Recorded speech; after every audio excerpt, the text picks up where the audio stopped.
अल्हम्दुलिल्लाहि रब्बिल आलमीन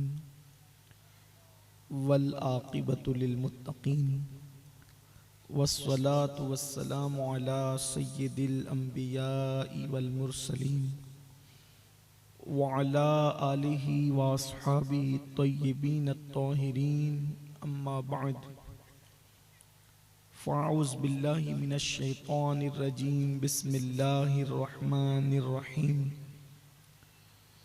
इन्नस्समअ वल बसरा वल फ़ुआद कुल्लु उलाइका काना अन्हु मसऊला सदक़ल्लाहुल अज़ीम।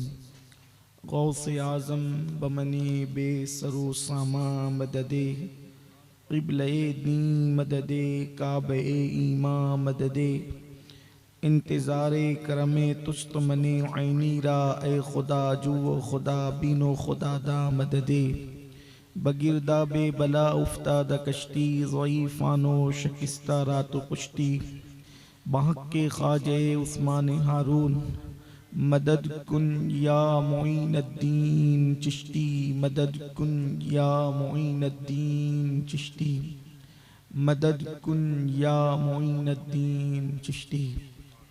मिंबर पर रौनक अफरोज़ अर्श मकाम सादात किराम उलमाए ज़वील एहतिराम हाज़रीन महफ़िल पर्दा नशीन माओ और बहनों अस्सलामु अलैकुम व रहमतुल्लाहि व बरकातुहू।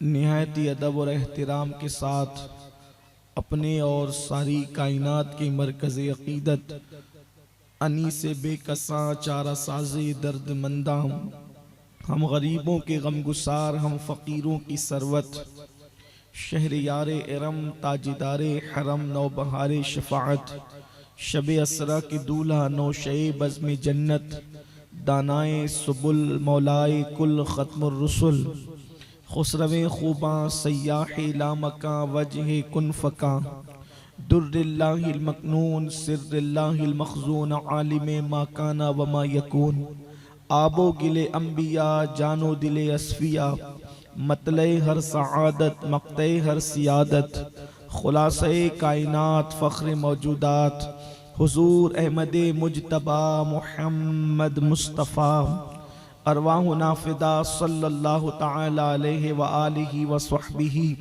व बारक वसल्लमा की बारगाह बेकस पनाह में जिस तरीक़े से पढ़ाऊँ बुलंद आवाज़ से मेरे साथ मिलकर पढ़ें।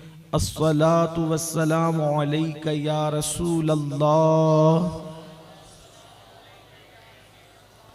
आवाज़ आपकी और बुलंद हो जाए। अस्सलातु वस्सलामु अलैका या नबी अल्लाह। अस्सलातु वस्सलामु अलैका या हबीब अल्लाह व अला आलिका व अस्हाबिका या नूर अल्लाह सल्लल्लाहु तआला अलैका वसल्लम। आज की ये महफिल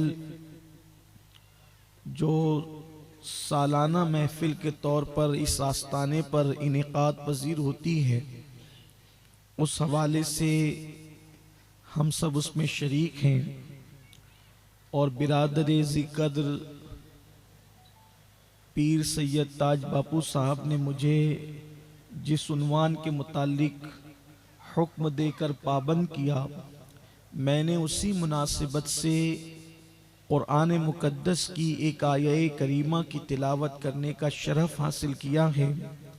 अल्लाह पाक की बारगाह में दुआ करता हूँ कि मेरा अल्लाह मुझे हक़ कहने और आप तमामी ख़वातीन व हज़रात को हक़ सुनकर उस पर अमल करने और उसे आम करने की तौफ़ीक़ अता फ़रमाए। सर्दी का मौसम है, बहुत देर तक कोई गुफ्तगू करना नामुनासिब समझता हूँ, लेकिन जो मेरे अहबाब खड़े हुए हैं अगर वो बैठ जाएंगे तो उनको भी राहत होगी और बाद में जो लोग आ रहे हैं उनके लिए भी राहत का सामान होगा।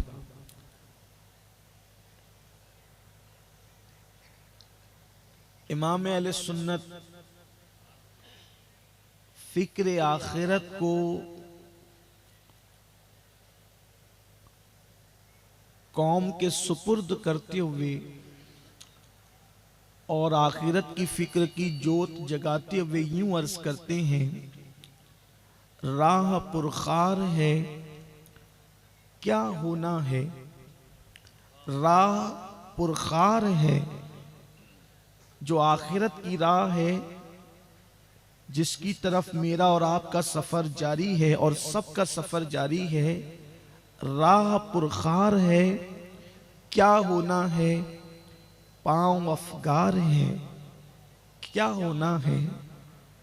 तेरे बीमार को मेरे ईसा गश लगातार है क्या होना है। दूर जाना है रहा दिन थोड़ा, दूर जाना है रहा दिन थोड़ा, कूच तैयार है क्या होना है, कूच तैयार है क्या होना है।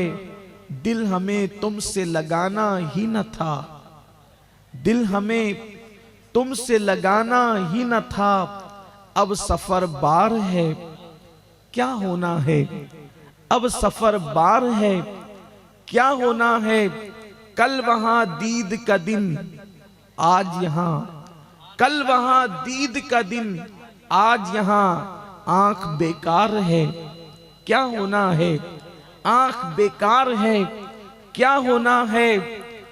और औरों से छुप के किए जिसके गुनाह, औरों से छुप के किए जिसके गुनाह, वो खबरदार है क्या होना है, वो खबरदार है क्या होना है। और क्यों रजा कुड़ते हो हंसते उठो, क्यों रजा कुड़ते हो हंसते उठो, जब वो गफ्फार है, जब वो गफ्फार है। क्यों रजा कुड़ते हो हंसते उठो, जब वो गफ्फार है क्या होना है।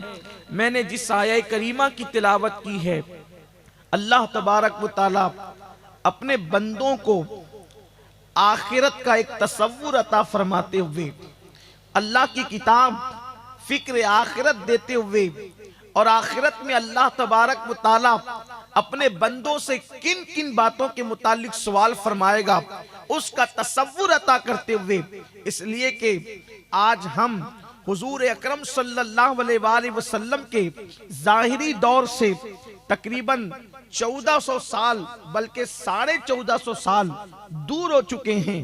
और हुजूर अकरम सल्लल्लाहु अलैहि वसल्लम से दौर जितना दूर होता जाएगा उतनी गफलत आती जाएगी, उतनी इंसान के अंदर बेबाकी आती जाएगी, उतना इंसान के अंदर बेखौफी आती जाएगी, उतना इंसान दुनिया के झमेलों में डूबता चला जाएगा, उतना इंसान गुनाहों के अंदर डूबता चला जाएगा। इसलिए कि जो जमाना सबसे बेहतरीन जमाना है वो हुजूर अकरम सल्लल्लाहु अलैहि वसल्लम से के कदमों से लगा हुआ जमाना है। जो दौर में मेरे आका सल्लल्लाहु अलैहि वसल्लम जमीन के ऊपर जाहिरी तौर पर हयात थे, वो जमाना सबसे बेहतरीन जमाना। फिर उसके बाद दर्जा और कम होता है, फिर उसके बाद दर्जा और कम होता है। इसी तरीके से दर्जे जैसे जैसे कम होते जाएंगे, लोगों के अंदर गुनाहों के जज्बात बढ़ते जाएंगे, लोगों के अंदर बेबाकी के तसव्वुरात बढ़ते जाएंगे, लोगों के अंदर बेहयाई बढ़ती जाएगी, लोगों के अंदर बदकारी बढ़ती जाएगी। मेरे प्यारे आका सल्लल्लाहु अलैहि वसल्लम के प्यारे दीवानों, लेकिन इंसान ये तसव्वुर न करे कि अल्लाह तबारक व तआला इंसान को नेमत दे करके भूल गया है। अच्छी तरह याद रखना, कुदरत ने इंसान को जो जो नेमत दी है वो नेमत देकर कुदरत भूल नहीं गई है। मेरा अल्लाह भूलने से पाक है। और अल्लाह का ऐलान है, अयहसबुल इंसानु अन युत्रका सुदा, क्या इंसान ये तसव्वुर करता है कि अल्लाह इंसान से हिसाब नहीं लेगा, इंसान से उसके आमाल के बारे में हिसाब लिया जाएगा। गफलत की जिंदगी गुजारने वालों, बेबाकी की जिंदगी गुजारने वालों, आवारगी की जिंदगी गुजारने वालों, अपनी तबीयत के मुताबिक जिंदगी गुजारने वालों, अल्लाह के गजब को दावत देते हुए जिंदगी गुजारने वालों, मेरे अल्लाह का ऐलान है, अयहसबुल इंसानु अन युत्रका सुदा, क्या इंसान ये तसव्वुर करता है कि हम उससे हिसाब नहीं लेंगे, हिसाब लिए बगैर छोड़ देंगे? नहीं नहीं, इंसान से हिसाब लिया जाएगा। और कितना लिया जाएगा, कहां तक लिया जाएगा? तो कुरान कहता है, फमन यअमल मिस्काल ज़र्रतिन खैरन यरा व मन यअमल मिस्काल ज़र्रतिन शर्रन यरा। एक जर्रे के बराबर नेकी की होगी, अल्लाह उसे भी दिखाएगा, और एक जर्रे के बराबर बुराई की होगी, अल्लाह उसे भी दिखाएगा। अल्लाह ने ये नहीं फरमाया, यरा फरमाया ना, दिखाएंगे तुम्हारी नेकी तुम्हें क़यामत के दिन। थोड़ा तसव्वुर करें, क़यामत के दिन तुम्हारी नेकी तुम्हें दिखाएंगे, और क़यामत के दिन तुम्हारी बदी भी तुम्हें दिखाएंगे, क़यामत के दिन तुम्हारी बुराई भी तुम्हें दिखाएंगे। दिखाने के लिए कहा कि हम दिखाएंगे तुम्हें कि तुमने किया क्या था। बिला तमसील गौर कीजिए, अल्लाह न करे, हजार बार न करे, किसी बंदे ने चोरी की, किसी बंदे ने चोरी की, और चोरी करने के बाद उसको किसी ने देखा, और देखने के बाद फिर कहा, ऐ फुला तूने चोरी की, तो बोलो वो बंदा उतना शर्मिंदा नहीं होगा, वो बंदा उतना नादिम नहीं होगा, उस पर कोई असर उतना नहीं पड़ेगा। वो कह भी सकता है, आपके पास सबूत क्या है, आप झूठ बोल रहे हैं, आपके गवाह झूठ बोल रहे हैं, मैंने कोई चोरी नहीं की है, मैं चोर नहीं हूं, मैं नमाजी हूं, मैं नेक बंदा हूं, मैं अच्छा इंसान हूं। अगर इंसान को उसके गुनाह के मुतालिक बोला जाए उतनी शर्मिंदगी नहीं होती, लेकिन एक बंदा है वो चोरी कर रहा था, चोरी करते करते उसकी वीडियो बना ली गई, और वीडियो बनाने के बाद मजमे आम में वो वीडियो चला दी गई, और कहा देखो ये आप ही हैं, ये आप ही हैं। तो बताओ उस वक्त तो उस पर क्या गुजरेगी? कुछ बोला नहीं जा रहा है कि आप चोर हैं, कुछ बोला नहीं जा रहा है कि आप पापी हैं। वो वीडियो बनाई गई है, और वो वीडियो चल रही है लोगों के सामने, और कहा जा रहा है ये आप ही हैं। अब थोड़ा तसव्वुर करो, उसकी जिल्लत का आलम क्या होगा, उसकी रुसवाई का आलम क्या होगा। अल्लाह अकबर। कुरान क्या कहता है, फमन यअमल मिस्काल ज़र्रतिन खैरन यरा व मन यअमल मिस्काल ज़र्रतिन शर्रन यरा। रात की तारीकियों में पाप करने वालों, रात के अंधेरे में पाप करने वालों, हराम लुक्मों को अपने पेट में डालने वालों, यतीमों का माल खाने वालों, अल्लाह के गजब को चैलेंज करने वालों, गुनाहों के हवाले से बेबाक हो जाने वालों, अकेले में गुनाह करके सफेद और कीमती लिबास पहनकर लोगों के दरमियान इज्जत बादार बनकर आने वालों, जरा सोचो तो सही। कुरान कहते हैं वमन यअमल मिस्काल ज़र्रतिन शर्रन यरा। अगर तुमने जर्रे के बराबर एक बदी की होगी, एक पाप किया होगा, वो भी तुम्हें बता दिया जाएगा, दिखा दिया जाएगा, दिखाया जाएगा। कहीं ऐसा तो नहीं होगा पूरा मैदान महशर जमा होगा, अंबिया, औलिया, सहाबा, अक्ताब सब होंगे, और कुदरत का कैमरा, ये दुनिया का कैमरा नहीं, कुदरत का कैमरा चलाया जाएगा। जिना करने वाला ये तू ही है, तू रात को जिना कर रहा था, ये तू, ये देख। अल्लाह अकबर। उस वक्त इंसान की शर्मिंदगी क्या होगी, उस वक्त इंसान की निदामत क्या होगी। ये शराब पीने वाला तू ही है, कुरान कहते हैं तेरे गुनाह तुझे बताए जाएंगे, और कितने जर्रा बराबर भी किया तो भी बताए जाएंगे। जैसे नेकी बताई जाएगी वैसे तेरे पाप भी बताए जाएंगे। जरा सोचो तो सही, अगर 4 लोगों के सामने किसी के गुनाह करने की वीडियो वायरल हो जाए तो इंसान गली में सर उठाकर चलने के काबिल नहीं रहता, गर्दन उठा के चलने के काबिल नहीं रहता। दुनिया के 4 लोगों के सामने गुनाह की वीडियो वायरल हो जाए तो इंसान खुदकुशी करने की कोशिश करता है। अब इस दुनिया में मैं कैसे जीऊंगा कि मेरे दोस्तों को मेरे गुनाह का पता चल गया, मेरे मोहल्ले वालों को मेरे गुनाह का पता चल गया।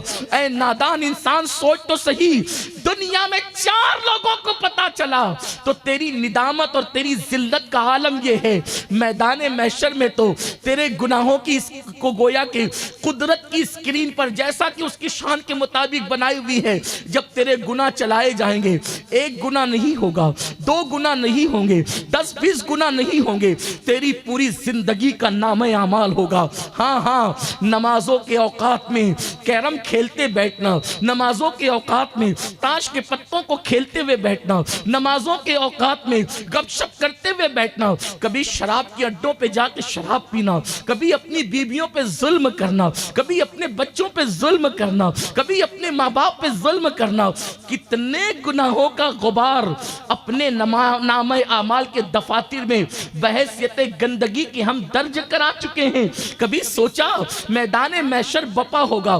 कौन सा मैदान महशर जहां जिब्रील भी थर थर कांप रहे होंगे?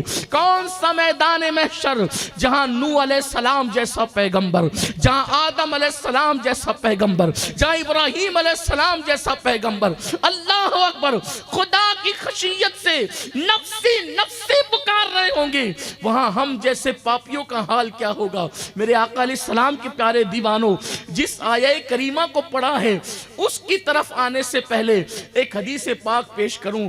खुदा के लिए ये दुनिया की रंगरेलियों में डूबकर कितने गुनाह करोगे, अपने अल्लाह को कितना नाराज। आओ जरा देखो तो सही, क्या हम जमीन पे गुनाह करने आए थे? क्या हम जमीन पे पाप करने आए थे? क्या हम जमीन पे अल्लाह को नाराज करने आए थे? आओ आओ, जो मासूम लोग हैं, मासूम किसको कहते हैं? जो गुनाह करता ही नहीं, कर ही नहीं सकता, हत्ता के गुनाह का तसव्वुर भी कभी उसके करीब होकर के नहीं गुजरता, उन्हें मासूम कहते हैं। और वो मासूम कौन लोग हैं? वो अंबियाए किराम है, वो फरिश्ते हैं, ये मासूम लोग हैं। अल्लाह अकबर। अब आओ जरा देखो मासूम लोगों का हाल क़यामत के दिन क्या होगा, मैदान महशर में क्या होगा। थोड़ा सा आज हम मैदान महशर घूम लेते हैं तसव्वुरात की दुनिया में। बड़ी माजरत के साथ, आपने चूँकि मुझे बापू ने उन्वान भी दिया था कि आप किसी इस्लाही उन्वान पे गुफ्तगू करें, तो मैंने सोचा मेरी कौम जन्नत के बहुत टिकट खरीद चुकी है, ज़रा हक़ाइक़ में लोगों के सामने पेश कर दूं ताकि मेरी भी इस्लाह हो जाए और उनकी भी इस्लाह हो जाए। तवज्जो से सुनना, याद रखना, इस दुनिया में मैं भी और आप भी पहली और आखिरी मर्तबा आए हैं, ना इससे पहले हम दुनिया में कभी आए थे और ना अब इसके बाद दुनिया में आएंगे। फर्स्ट एंड लास्ट चांस है, यहाँ जो करना है कर लो। ये दुनिया ही पर आखिरत का इनिसार है। दुनिया में जैसे जिंदगी गुजारोगे, आखिरत में मिलना कुछ नहीं है, वही मिलेगा। यहाँ हम बोने के लिए आए हैं। आप में के बहुत सारे लोग किसान हैं ना, किसान। अल्लाह अकबर। आज तो बेचारे किसानों पर भी जो है बड़ी अजीब सी कैफियत बन आई है। अल्लाह करे किसानों पर रहम हो जाए। अल्लाह अकबर। मेरे प्यारे आका सल्लल्लाहु अलैहि वसल्लम के प्यारे दीवानों, तो अर्ज ये कर रहा था कि किसान है आप, देखो किसान करता क्या है। किसान जब काटने के दिन आते हैं तो काटता वही है जो उसने बोया था। एक किसान वो है जब बोने के दिन है तो वो शराब पी रहा है, बोने के दिन है क्रिकेट खेल रहा है, बोने के दिन है किसान, बोने के दिन है। बोने को आपके यहाँ क्या कहते हैं? फसल डालने को बोना ही कहते हैं। बोने के दिन है तो वो लड़कियों के साथ बदमस्तियां कर रहा है, पार्कों में घूम रहा है। बोने के दिन है मोबाइल पर गेम खेल रहा है। और उसके बाद बोने के दिन थे, मेहनत करने के दिन थे। बहुत सारे किसान सुबह को निकलते थे अंधेरे मुंह, झूठे मुंह, निहार मुंह, खाली पेट निकलते थे। सूरज निकलने से पहले निकलते थे और शाम के बाद घर लौटते थे। कभी हल चला रहे थे, कभी जो वो खेत जोत रहे थे, कभी बीज बो रहे थे। सर का पसीना पैर को आ रहा था। ये बैठा बैठा मजाक उड़ा रहा था, ये देखो बेवकूफ को, बड़ी मेहनत इसको पड़ने लगी है, बड़ी मेहनत इसको सुझाई दे रही है। मैं तो देखो कैसे मजे ले रहा हूँ, जिंदगी का लुत्फ मैं ले रहा हूँ, जिंदगी का लुत्फ मैं ले रहा हूँ। देखो मैं तो मोबाइल पे गेम खेल रहा हूँ, मैं तो यूट्यूब पर ये देख रहा हूँ, मैं तो वो कर रहा हूँ, मैं तो रंगरेलियां कर रहा हूँ। ये सब कुछ करेगा वो बेचारा किसान, कुछ कहेगा नहीं। किसान वो भी है, किसान ये भी है। उसके बाद किसान ने बीज बो दिया और जब किसान ने बीज बो दिया तो फिर कुदरत को के करम को प्यार आ गया, कुदरत के करम को प्यार आया। अल्लाह का दरिया रहमत जोश में आया, अल्लाह का दरिया रहमत रहमत जोश में आया। किसान की मेहनत थी, किसान की मेहनत थी, खुदा का दरियाए करम जोश में आया। काली काली घटाएं आई महबूब की जुल्फों के सदके। मैं जब तसव्वुर करता हूं कि घटाएं आती क्यों है, तो घटाएं इसलिए आती है जब भी आसमान महबूब की जुल्फों का तसव्वुर कर लेता होगा, उस वक्त तो आसमान पर काली घटाएं छा जाती होगी। इसलिए कि मेरे इमाम के छोटे भाई ने कहा है, उनकी जुल्फे नहीं रहमत की घटा छाई है, उनकी जुल्फे नहीं रहमत की घटा छाई है, उनकी अबरू नहीं तो किबलों की यकजाई। नारे तकबीर। उनकी अबरू नहीं तो किबलों की यकजाई है। जब मैं कायनात को इश्क की निगाह से तसव्वुर में देखता हूं तो मैं सोचता हूं सुबह क्यों होती है, तो फिर मुझे ख्याल आता है कि जब कायनात के अंदर जो है वो मुस्तफा जाने रहमत के चेहरे का तसव्वुर कर लिया जाता है तो जमीन पे सुबह आती है, और जब जुल्फे मुस्तफा का तसव्वुर कर लिया जाता है तो फिर रात आ जाती है। मुस्तफा के जो है वो रुखे अनवर का तसव्वुर, रुखसार का तसव्वुर किया जाता है तो फिर शफक खिल जाती है, उफक पर शफक खिल जाती है, और फिर उनके रात में उम्मत के गम में रोने वाले आंसू का जब तसव्वुर किया जाता है तो आसमान पर सितारे झिलमिलाने लगते हैं, उनके नाखूनों का तसव्वुर किया जाता है तो फिर हिलाल पहली शब की शक्ल में, चांद की शक्ल में तुलू होता हुआ नजर आता है। पता चला पूरी कायनात तसव्वुर मुस्तफा पर चल रही है और कायनात का निजाम चल रहा है। तो अर्ज ये कर रहा था, किसान ने बीज बोया, किसान ने हल जोता, किसान ने खेत साफ किया, और उसके बाद जब बीज बो दिया तो कुदरत के दरियाए करम को जोश आया और फिर काली काली घटाएं आसमान पे छा गई। ऐसा बरसा कि खेतों के अंदर जो है पानी से खेतों को सैराब कर दिया। फिर उसके बाद वो मेहनती किसान मेहनत करके अल्लाह के करम पर अब उसने गोया कि अपनी नाव को छोड़ दिया, और फिर चंद दिन गुजरे थे कि नन्ही सी कोपलें उठनी शुरू हुई, और उसके बाद देखते ही देखते सिया खेत हरे खेत में तब्दील हो गया। फिर उस पर जो है ऐसी फसल आई। अब चंद माह गुजरने के बाद जो मेहनत कर रहा था उसके भी काटने का वक्त आया, जिसने मेहनत नहीं की थी उसके भी काटने का वक्त आया।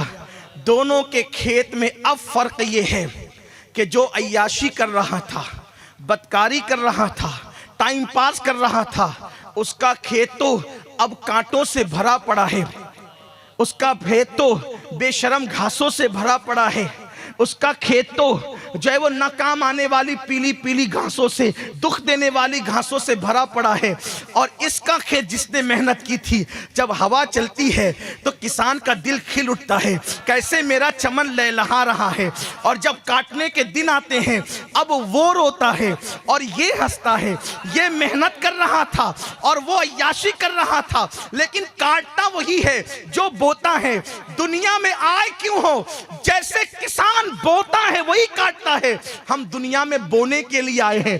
अगर मेहनत करोगे, कभी तहज्जुद में उठकर मेहनत करोगे, कभी फजर में उठकर मेहनत करोगे, ज़ोहर में कारोबार छोड़ करके मेहनत करोगे, तो अपनी जिंदगी के खेत में हल चलाना होगा। फिर कभी तिलावत कुरान का बीज बोओगे, कभी दुरूद मुस्तफ़ा का बीज बोओगे, कभी अल्लाह हमदे बारी ताला का बीज बोओगे, कभी अल्लाह की तस्बीह तहलील का बीज बोगे, कभी नेकी परहेजगारी का बीज बोगे, कभी किसी नाबीना को रास्ता पार करा करके जो है वो अल्लाह अकबर किसी की मदद और खल्क़े खुदा का की खिदमत का बीज बोगे, कभी किसी गरीब की शादी करा के गोया के हज्जी अकबर से बड़ा सवाब पाने का बीज बोगे, कभी किसी भूखे को अपने हिस्से का खाना खिला करके अल्लाह अकबर सिला रहमी का बीज बोगे। बीज बोते जाओगे, बोते जाओगे, बोते जाओगे, फिर कुदरत को हमारी इन बोते हुए और अपने जो वो जोते हुए अपने हल चलाए हुए गोया के जिंदगी के इस खेत पर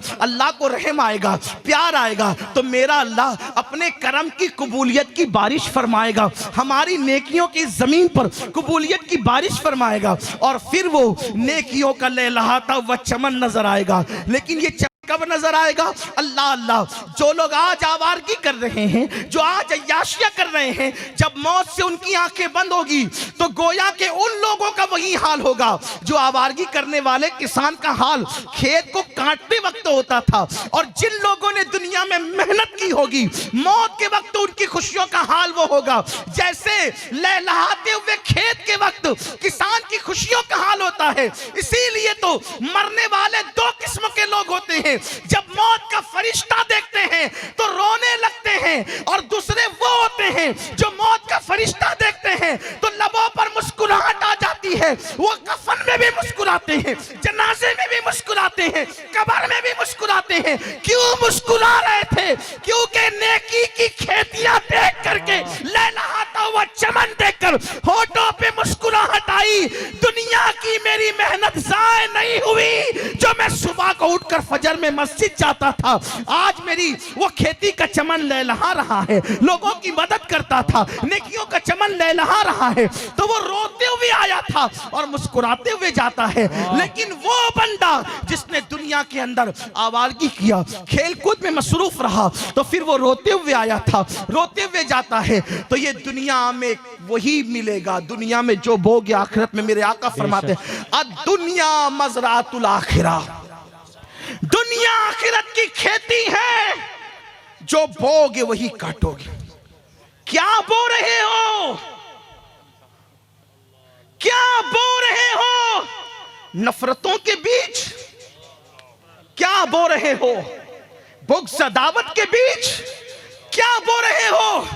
ज़िना और बदफेलियों के बीच क्या बो रहे हो? जुए और ताश के पत्तों के बीच क्या बो रहे हो? माँ बाप को मारने डांटने पीटने के बीच क्या बो रहे हो? एक दूसरे को कत्ल करने के बीच क्या बो रहे हो? खुदा के गज़ब को दावत देने के बीच कुछ नहीं मिलेगा इससे ज्यादा। जो बोगे वही काटोगे, जो बोगे वही काटोगे।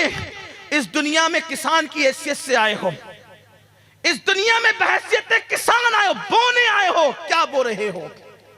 होशियार किसान वो है जिसका मार्केट होता है वो बोता है, जिसका मार्केट उरूज पे होता है वो बोता है। अब अगर होशियार बनना है तो देखो आखिरत की मार्केट में चलना क्या है, आखिरत की मार्केट में चलना क्या, उसको देखो। वल्लाह आखिरत की मार्केट में क्या चलेगा? खौफ खुदा, इश्क मुस्तफा, नेकियां, परहेजगारियां, तकद्दुस, एक दूसरे के साथ प्यार से पेश आना, मोहब्बत से पेश आना। तो दुनिया में बोने आए हैं, गफलत मत करो, सुस्ती मत करो। ये बोने के बाद जब काटने के लिए जाएंगे मैदान महशर में, तब महशर का हाल क्या होगा? वही जो रिवायत पेश करने चला था उसकी तरफ आते हैं। मुझे सर्दी का बड़ा ख्याल है आपके हवाले से, इसलिए मैं जल्दी से चलूंगा और तेजी से गुफ्तगू भी खत्म करने की कोशिश करूंगा।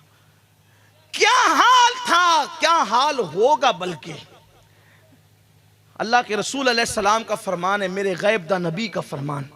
मेरी माएँ और बहनें भी यहाँ मौजूद है तो उनकी भी तवज्जो चाहता हूँ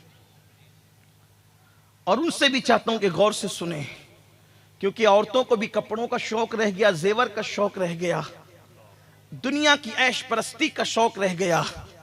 उनके दिल में भी अब वो सैयदा फातिमा वाली फिक्र न रही, अम्मा आयशा वाली फिक्र न रही।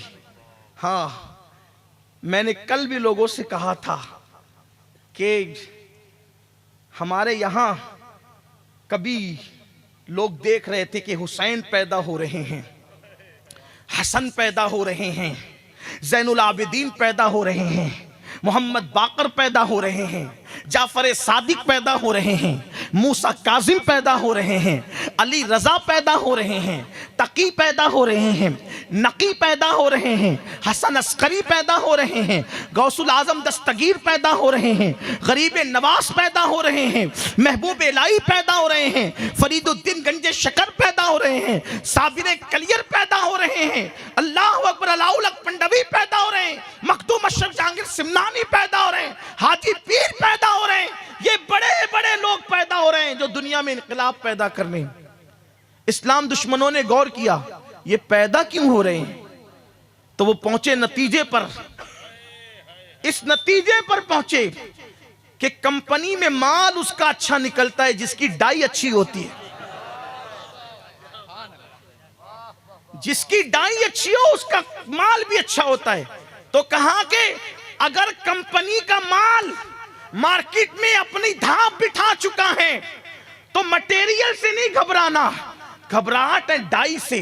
डाई बिगाड़ दो, डाई खराब करो। डाई कौन है? इसलिए कि बाप का काम मटेरियल फराहम करना और मां का काम डाई की हैसियत। जिस कंपनी में डाई अच्छी होती है उसमें मटेरियल कैसा ही हो तो फिर माल उसी के डाई के मुताबिक ढल के निकलता है बिला तमसील। अगर मां उम्मुल खैर जैसी डाई हो तो अब्दुल कादिर जिलानी जैसा जो है वो गोया के मटेरियल निकलता है और माल निकलता है जिसकी एक पुकार से पूरी दुनिया में इनकलाब पैदा हो जाता है। नारे तकबीर।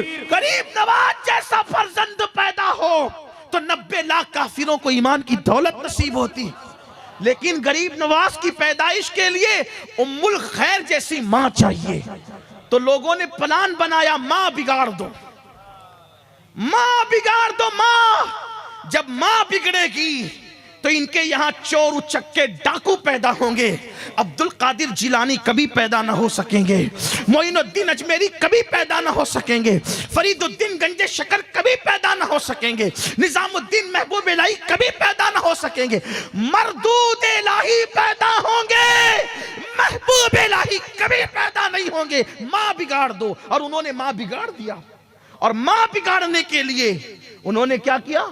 सीरियल बनाए, फिल्में बनाई, पिक्चर बनाए, छोटी छोटी आस्तीन के कपड़े।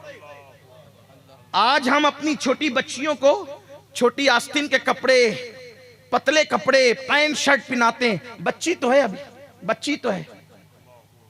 ये छोटे कपड़े बच्चियों के क्यों बनाए गए पता है? ये अंग्रेजों ने बनाए, इस्लाम दुश्मन अनासिर ने। जब मार्केट में बड़ी औरतों के कपड़े पतले और छोटी आस्तीन के आए और पैंट शर्ट आए, मुसलमान औरतों ने नहीं खरीदा। क्यों? इसलिए नहीं खरीदा कि उन्होंने बचपने से कभी उसको नहीं पहना था। बचपने से नहीं पहना था तो फिक्र थी, बचपने में नहीं पहना तो अभी क्या पहनेंगे। तो चूंकि इस्लाम दुश्मन अनासिर दूर तक का प्लान बनाते हैं, देर तक का प्लान। आपको हमें क्या, हमें तो 4 दिन की भी कभी प्लान हमारे पास नहीं है।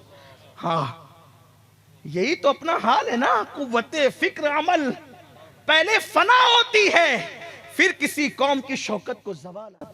कौमों को सवाल यूं नहीं आता। जिस कौम को खाने पीने और सोने के अलावा तीसरा काम सुझाई नहीं देता, वो कौम क्या प्लान करेगी? जिनके पास अपने बच्चों के मुस्तकबिल के लिए कोई प्लान ना हो। किसी ने ला के खड़ा किया, मेरा बच्चा 10वीं पढ़ रहा है, आगे क्या पढ़ाएंगे? आप दुआ कर दो हजरत। कोई प्लान नहीं, कोई आप दुआ कर दो। ये जनाना दुआओं की तमन्नाएं तुम्हें ले डूबेगी। आप दुआ कर दो, सब काम दुआ से होते हैं। वल्लाह किसी की दुआ मुस्तफा जाने रहमत की दुआ की हैसियत इख्तियार नहीं कर सकती। मुस्तफा जाने रहमत खुद दुआ करने वाले भी थे, जाने दुआ भी थे, शाने दुआ भी थे। बल्कि यूं कहूं, हमारी दुआएं बाबे जाबते इलाही को ढूंढती है और बाबे जाबते इलाही मुस्तफा जाने रहमत की दुआओं को ढूंढता है। कहते मेरे इमाम कहते हैं, इनायत का जोड़ा, इजाबत का सेहरा, दुल्हन बन के निकली दुआएं मोहम्मद। इजाबत ने झुककर गले से लगाया बड़ी नाज से जब दुआएं। जिसकी दुआ को झुककर इजाबत गले से लगा, झुककर, ये जरा झुककर का अंदाज भी तो कोई मुलाहिजा कर। जिसकी दुआओं के लिए इजाबत झुक जाए वो है मुस्तफा जाने रहमत की दुआ, वो है मेरे नबी की दुआ। लेकिन हुजूर ने हर काम दुआ से नहीं किया और बता दिया कि सब काम दुआ से नहीं होते। किसी काम के लिए अमीर हमजा का कलेजा भी चबवाना पड़ता है। किसी काम के लिए खालिद इब्ने वलीद को खतरात में उतारना पड़ता है, किसी काम के लिए अल्लाहु अकबर मुसअब इब्ने उमैर को बेगौरो कफन दफन करना पड़ता है, किसी काम के लिए खुद के दंदान भी शहीद करवाने पड़ते हैं, किसी काम के लिए वतन को छोड़ना भी पड़ता है। सब दुआ से नहीं होता। जब नबी सब दुआ से नहीं करते और तुम सब दुआ से करने लगे हो। खुद फरेबी का शिकार मत हो। और मेरे जैसे कुछ पीर लोग जो आ जाते हैं ना, जिन्हें कुछ आए ना जाए, अलीप का भाला नहीं आए, वो कहते हैं कि अरे जा, मैंने तेरे सर पे हाथ रख दिया सब हो जाए। ये सर पे हाथ रखने से सब नहीं होता। हाँ, बुरा लगे तो माफ कर देना, वरना हुजूर का हाथ यदुल्लाह था। हुजूर का हाथ यदुल्लाह, अल्लाह का हाथ था वो। लेकिन हुजूर ने ये नहीं कहा मैंने सर पे रख दिया सब हो जाएगा, नहीं, बल्कि कहा जो हाथ सर पे रखने से होता है वो हाथ सर पे रखने से होगा, और जो मैदान अमल में जाने से होता है वो मैदान अमल में जाने से होगा। वरना वल्लाह मेरे नबी का हाथ इस काबिल था, सर पे हाथ रख दिया तो सब मिल जाता। लेकिन हुजूर सिर्फ मोजिजा दिखाने नहीं आए थे, हकायक के साथ हमें जिंदगी का शऊर देने आए थे। अगर हुजूर इस सर पे हाथ रख के सारे काम बना देते तो हर गद्दी में बैठने वाला कहता हुजूर ने बना दिया मैं भी बना दूंगा। लेकिन हुजूर ने कहा नहीं, जब मैं हर काम सर पे हाथ रख के नहीं बनाता, हालांकि बना सकता हूं लेकिन फिर भी नहीं बनाता, तो तुम भी मैदान अमल में उतरो। क्या प्लान है बच्चों के लिए? जैसे तुम गुलामी कर रहे हो तो तुम्हारे बच्चे भी गुलामी करेंगे। तुम खेतों में बैलों के पीछे हल चला रहे हो तो तुम्हारे बच्चे भी हल चलाएंगे। कुछ तो सोचो अपने बच्चों के मुस्तकबिल का। एक दिन में गुटखा खा खा कर कहीं 100 रुपए का थूकने वालों, कहीं कहीं 100 रुपए की सिगरेट को आग लगाने वालों, शादियों के मौके पर डीजे पर और गुनाहों पर और मुजरों में पैसे उड़ाने वालों, कभी यह भी सोचा कि हमें अपने बच्चों को कुछ पढ़ाना भी है? इतनी बड़ी जमीन, कच्छ की जमीन, कच्छ की जमीन, इतना अजीम साहिल समंदर कि पूरे इंडिया में कोई इसका मुकाबिल नहीं है। वहां के बसने वाले मुसलमानों की अक्सरियत जाहिल हो, कितना बड़ा अफसोस है। अपने बच्चों को तालीम की तरफ बुलाओ और खुद तालीम की तरफ पढ़ो लिखो। वरना मैं पेशिन गोई नहीं कर रहा हूं, ये बुजुर्गों के तजुर्बात। अगर अपनी औलाद को नहीं पढ़ाओगे तो तुम्हारे बच्चे टॉयलेट साफ करने के काम के भी नहीं रह जाएंगे। हाँ, इसलिए थोड़ा खाओ। साल में 4 लिबास पहनने की, नए पहनने की बजाय एक ही पहनो। अपने बच्चों को आला एजुकेशन अहद करो। आज सिर्फ हमारे यहां मदरसे में पढ़ाना इबादत नहीं है। जहां मदरसे में पढ़ाना इबादत है, इस सोच के साथ कि मेरा बच्चा कौम को ऊपर ले जाए, कॉलेज और यूनिवर्सिटी में पढ़ाने वाले बाप को भी अल्लाह इबादत का सवाब अता फरमाए। हमारा मजहब दकियानुसियत वाला मजहब नहीं है। पढ़ाओ अपने बच्चों को, डॉक्टर बनाओ, इंजीनियर बनाओ, टीचर बनाओ, अहद करो। अपने बच्चों के लिए पहले से प्लान बनाओ, पहले से प्लान तैयार रखो। इसलिए कि दुनिया की वो कौमें आगे बढ़ती है जिनके पास प्लान होता है, जिनके पास मंसूबा होता है। कोई मंसूबा नहीं, दिन भर काम पे रहेंगे और शाम को आके मोबाइल लेकर बैठ जाएंगे। ये मोबाइल का खिलौना कब तक खेलते रहोगे? मत खेलो ये मोबाइल का खिलौना। मोबाइल को जरूरत के मुताबिक इस्तेमाल करो। ये खिलौना नहीं, ये जरूरत है। और जरूरत को देखो, जरूरत को जरूरत के तौर पे इस्तेमाल करना चाहिए। हमारे यहां खाना भी खिलौना नहीं है, हमारे यहां खाना भी जरूरत है। हमारे यहां खाना, इसीलिए हम खाने को टाइम पर खाते हैं, और जो बेटाइम खाता है फिर वो बीमारी पड़ता है। जो खाना जिस्म के लिए जरूरी हो उसको भी हद से ज्यादा खाओगे तो नुकसान उठाओगे। तो जो मोबाइल ना जिस्म के लिए जरूरी, ना रूह के लिए जरूरी, ना दिमाग के लिए जरूरी, ना सोच के लिए जरूरी, उसमें इतना डूब गए। निकलो। ये मेरे दिल का, ये कोई तकरीर नहीं है ना, ये कोई मुकर्रिर का ये उन्वान है, ये मेरे दिल का दर्द है। वरना आप कहेंगे कि आप ये क्या ले आए। मैं ये कोई खतीब के हैसियत से नहीं आया, मैं अपने दिल का दर्द अपने भाइयों के पास लेकर आया। इसलिए कि खून के रिश्तों के भाइयों की वो अहमियत नहीं है जो दीन के रिश्तों के भाइयों की अहमियत। हाँ, तुम मेरे नबी के उम्मती हो और मैं तुम्हारे नबी का उम्मती हूं। और ये इतना अटूट रिश्ता है कि खून के रिश्ते तो टूट सकते हैं लेकिन दीन का रिश्ता कभी नहीं टूट सकता। इसलिए खुदा के लिए रहम करो अपनी कौम पर, अपने बच्चों पर। तो मैं ये अर्ज करने चला था कि उनका मंसूबा होता है ना काफिरों का, यहूद और नसारा, इस्लाम दुश्मन ताकतों का। जब उन्होंने देखा कि बड़ी उम्र की मुसलमान औरतें और लड़कियां पैंट शर्ट नहीं पहनती, अंग्रेजी लिबास नहीं पहनती, यही कह रहा था, तो उन्होंने कहा कि ये अचंभा महसूस कर रही है बड़ी होकर लिबास पहनने में अंग्रेजों का, बचपने से पिनाओ इनको। फिर छोटे छोटे बच्चों के लिबास आए। हमने सोचा यार चलो बच्ची तो है ना मेरी बेटी, पिनाओ इसको पैंट शर्ट, पिनाओ इसको जींस टी शर्ट। बच्ची कब बड़ी होगी बाप को एहसास भी नहीं होता, मां को एहसास भी नहीं होते बच्चे कब बड़े होते हैं। कभी अचानक नजर पड़ती है तो दिल कहता है मेरा बच्चा इतना बड़ा हो गया। लेकिन बचपने में आपने जो आदत डाली, बड़े होकर कोई आदत आती नहीं है। यह बात ध्यान रखना इस जुमले पर, बड़े होकर कोई आदत आती नहीं है। जो बचपने में आ जाती है वो उसमें इंप्रूव होती है, वो उसमें ऐड नहीं होती, बल्कि जो अंदर थी वो गोया कि अगर चिंगारी थी तो शोला बन जाती है। अब बचपने में क्या दे रहे हो ये देखो, बचपने में क्या दे रहे हो ये देखो। इसलिए कि जब तक के पौधा नरम होता है, इधर झुका ले, इधर झुका ले, इधर झुका ले, इधर झुका ले, जिधर चाहे झुका ले या सीधा रखे, आपके इख्तियार में है। जिस दिन तरावर दरख्त बन गया आपका इख्तियार नहीं चलेगा। बच्चे जब तक छोटे हैं उस वक्त तक के जो चाहो बना लो, चाहे वली बनाओ चाहे शैतान बनाओ, चाहे चोर बनाओ चाहे पाक दामन बनाओ, चाहे इबादत गुजार बनाओ चाहे बदकार बनाओ। आप देखते बाबा फरीद की मां ने बड़े होने के बाद मेहनत नहीं की, 4 साल के फरीदुद्दीन पर मेहनत की। हजरत निजामुद्दीन औलिया की अम्मी ने बड़े होने के बाद मेहनत नहीं की, बचपने में मेहनत की। गौसे पाक की अम्मी ने ये जो नसीहत की ना, कभी झूठ नहीं बोलना, वो बड़े होने के बाद का वाकया नहीं है, वो बचपने का वाकया है। बचपने में जो डाल सकते हो डाल दो। इसीलिए तो मेरे आका ने फरमाया अपने बच्चों को 3 बातें सिखाओ, अपने बच्चों को 3 बातें बचपने में सिखा दो। पहली बात तुम्हारे नबी की मोहब्बत, नबी के अहले बैत की मोहब्बत और कुरान की तालीम उनको दे दो। ये 3 बातें पिला दो। अब जब वो जवान होगा, परवान चढ़ेगा, तो अल्लाह अकबर, जैसे जैसे जवान होता जाएगा इश्क रसूल में इजाफा होता जाएगा, मोहब्बत रसूल में इजाफा होता जाएगा।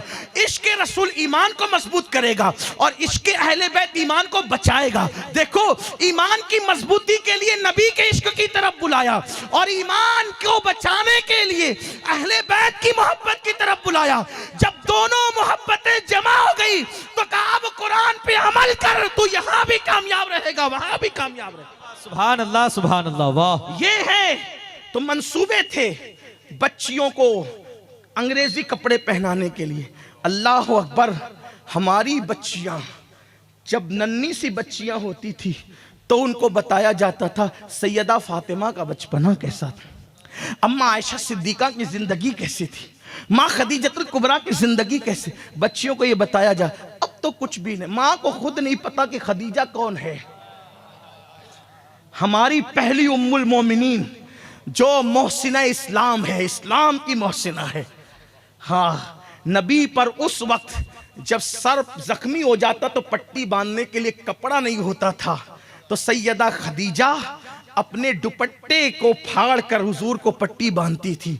मैं तो जब सैयदा खदीजा का जिक्र करने लगता हूँ या सोचने लगता हूँ तो मैं सोचता हूँ उस माँ का मर्तबा कौन जान सकता है जिसकी बेटी सैयदा फातिमतुज़ ज़हरा है। फातिमा जैसी जिसकी बेटी हो, वो माँ का मर्तबा क्या हो। बल्कि एक बात कहूं, सैयदा खदीजा का मर्तबा पेश करने के लिए एक बात कहता हूं, अगर किसी के दिल में उतरे तो अल्लाह करे उतर जाए और वो मुकद्दस मां की हम मोतकीद हो जाएं। देखो फातिमा वो है ना, फातिमा वो है जो पुलसरात से गुजरे तो अर्श से निदा आए, नबी की बेटी फातिमा पुलसरात से गुजर रही है। मैशर वालों अपनी नजरें झुका लो, बार बार सुनाए, तकरार के तौर पे नहीं, असल उन्वान की तरफ आने के लिए तमहीद के तौर पे। जिसके लिए मैशर वालों की गर्दन झुकेगी वो कौन है? सैयदा फातिमा। नबी जिसके लिए उठकर खड़े होते हैं वो कौन है? सैयदा फातिमा। फिदा की उम्मी व अबी या फातिमा जिसके लिए कहते वो कौन है? सैयदा फातिमा। बदा तो मिन्नी जिसके लिए कहते वो कौन है? सैयदा फातिमा। जिगर का टुकड़ा है वो कौन है? सैयदा फातिमा। जन्नत में सबसे पहले जाने वाली ऐसी खातून जो सवारी पे बैठकर जन्नत में जाएगी, जिसकी नकेल हजरत मरियम की, जिसकी सवारी की नकेल मरियम कुबरा के हाथ में होगी, वो कौन है? सैयदा फातिमा। अल्लाह अकबर। अब अंदाजा करें, सैयदा फातिमा वो हैं कि जिसके कदमों के नीचे, जिसके कदमों के नीचे, जिसके कदमों के नीचे, तवज्जो, जिसके कदमों के नीचे नौजवानाने जन्नत के सरदार की जन्नत हो, सरदाराने जन्नत की जन्नत, सरदाराने जन्नत की जन्नत जिसके कदमों में हो उसे फातिमा कहते हैं।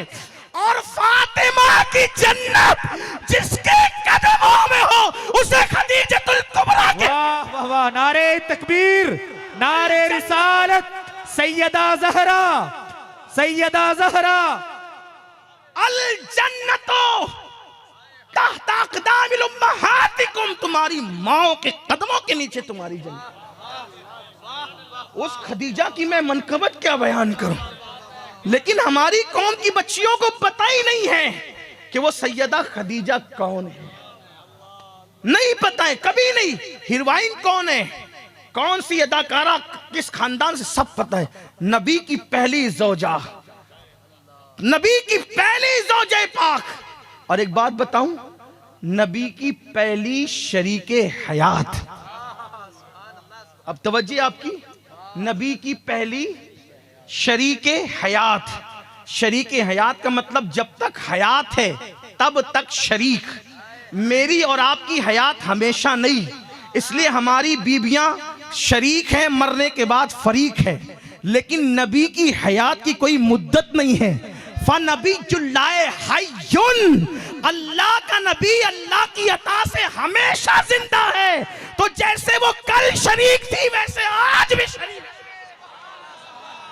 ये नबी की शरीके हयात, नबी की शरीके हयात। इसीलिए नबी की बीबियों को आज तक हम बीबियां ही कहते हैं।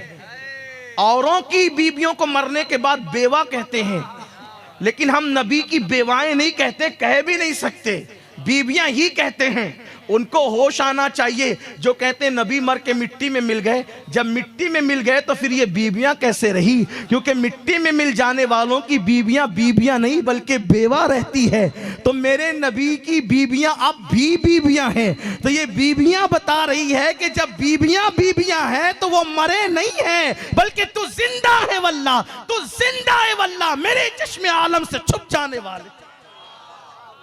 ये एक अलग सा उन्वान है, लेकिन बात ये कहने चला था, मंसूबा बड़ा खतरनाक है। बच्चियों को बिगाड़ो, बेटियों को। इसलिए कार्टून आ रहे हैं छोटे छोटे बच्चियों के, बल्कि मुझे ये कहते हुए शर्म आती है लेकिन मैं मजबूर हूं। 6-6, 7-7 साल की बच्चियों को सीरियलों में जिना करते बताया जा रहा है। हम गाफिल हैं, हमने मोबाइल दे दिया बेटियों को, बेटों को, सबको दे दिया। खुदा के लिए रहम करो अपने हाल पे। मां बिगड़ेगी ना, मां का पेट कुमार की आवे की तरह है।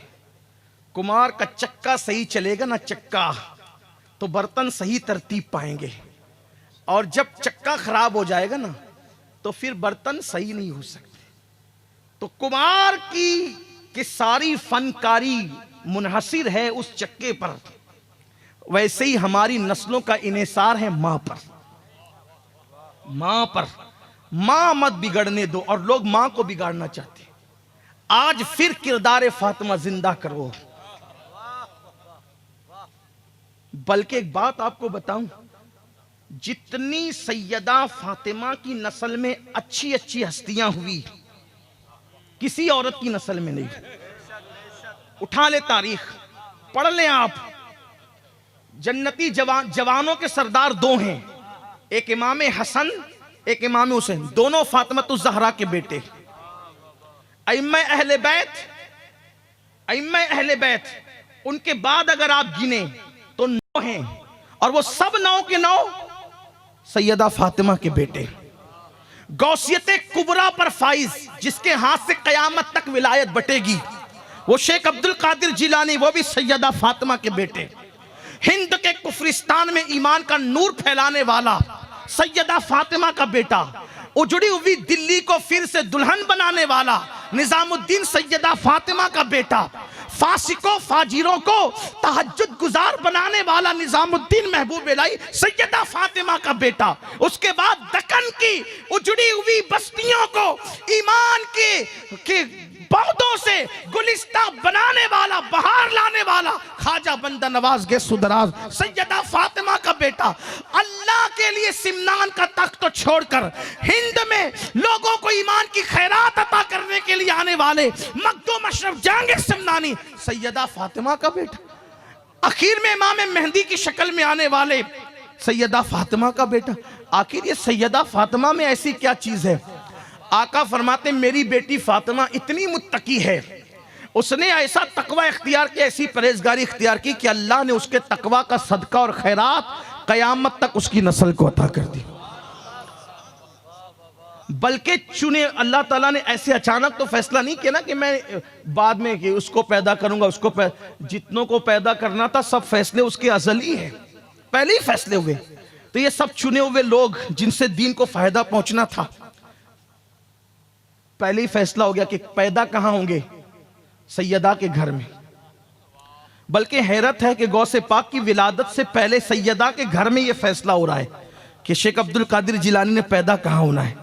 एक दिन हुजूर तशरीफ लाए सैयदा के घर में, मेरे आका तशरीफ लाए। आने के बाद देखा कि उसी घर में छत के नीचे मौला अली है, सैयदा फातिमा है, इमाम हसन है, इमाम हुसैन है। 4 तन है, हुजूर आए 5 तन हो गए। ये 4 तन आए, 4 तन थे पहले से, हुजूर आए तो 5 तन हो गए, 5 तन हो गए। सरकार ने 4 तन पे नजर डाली, कैसे वो चेहरे थे।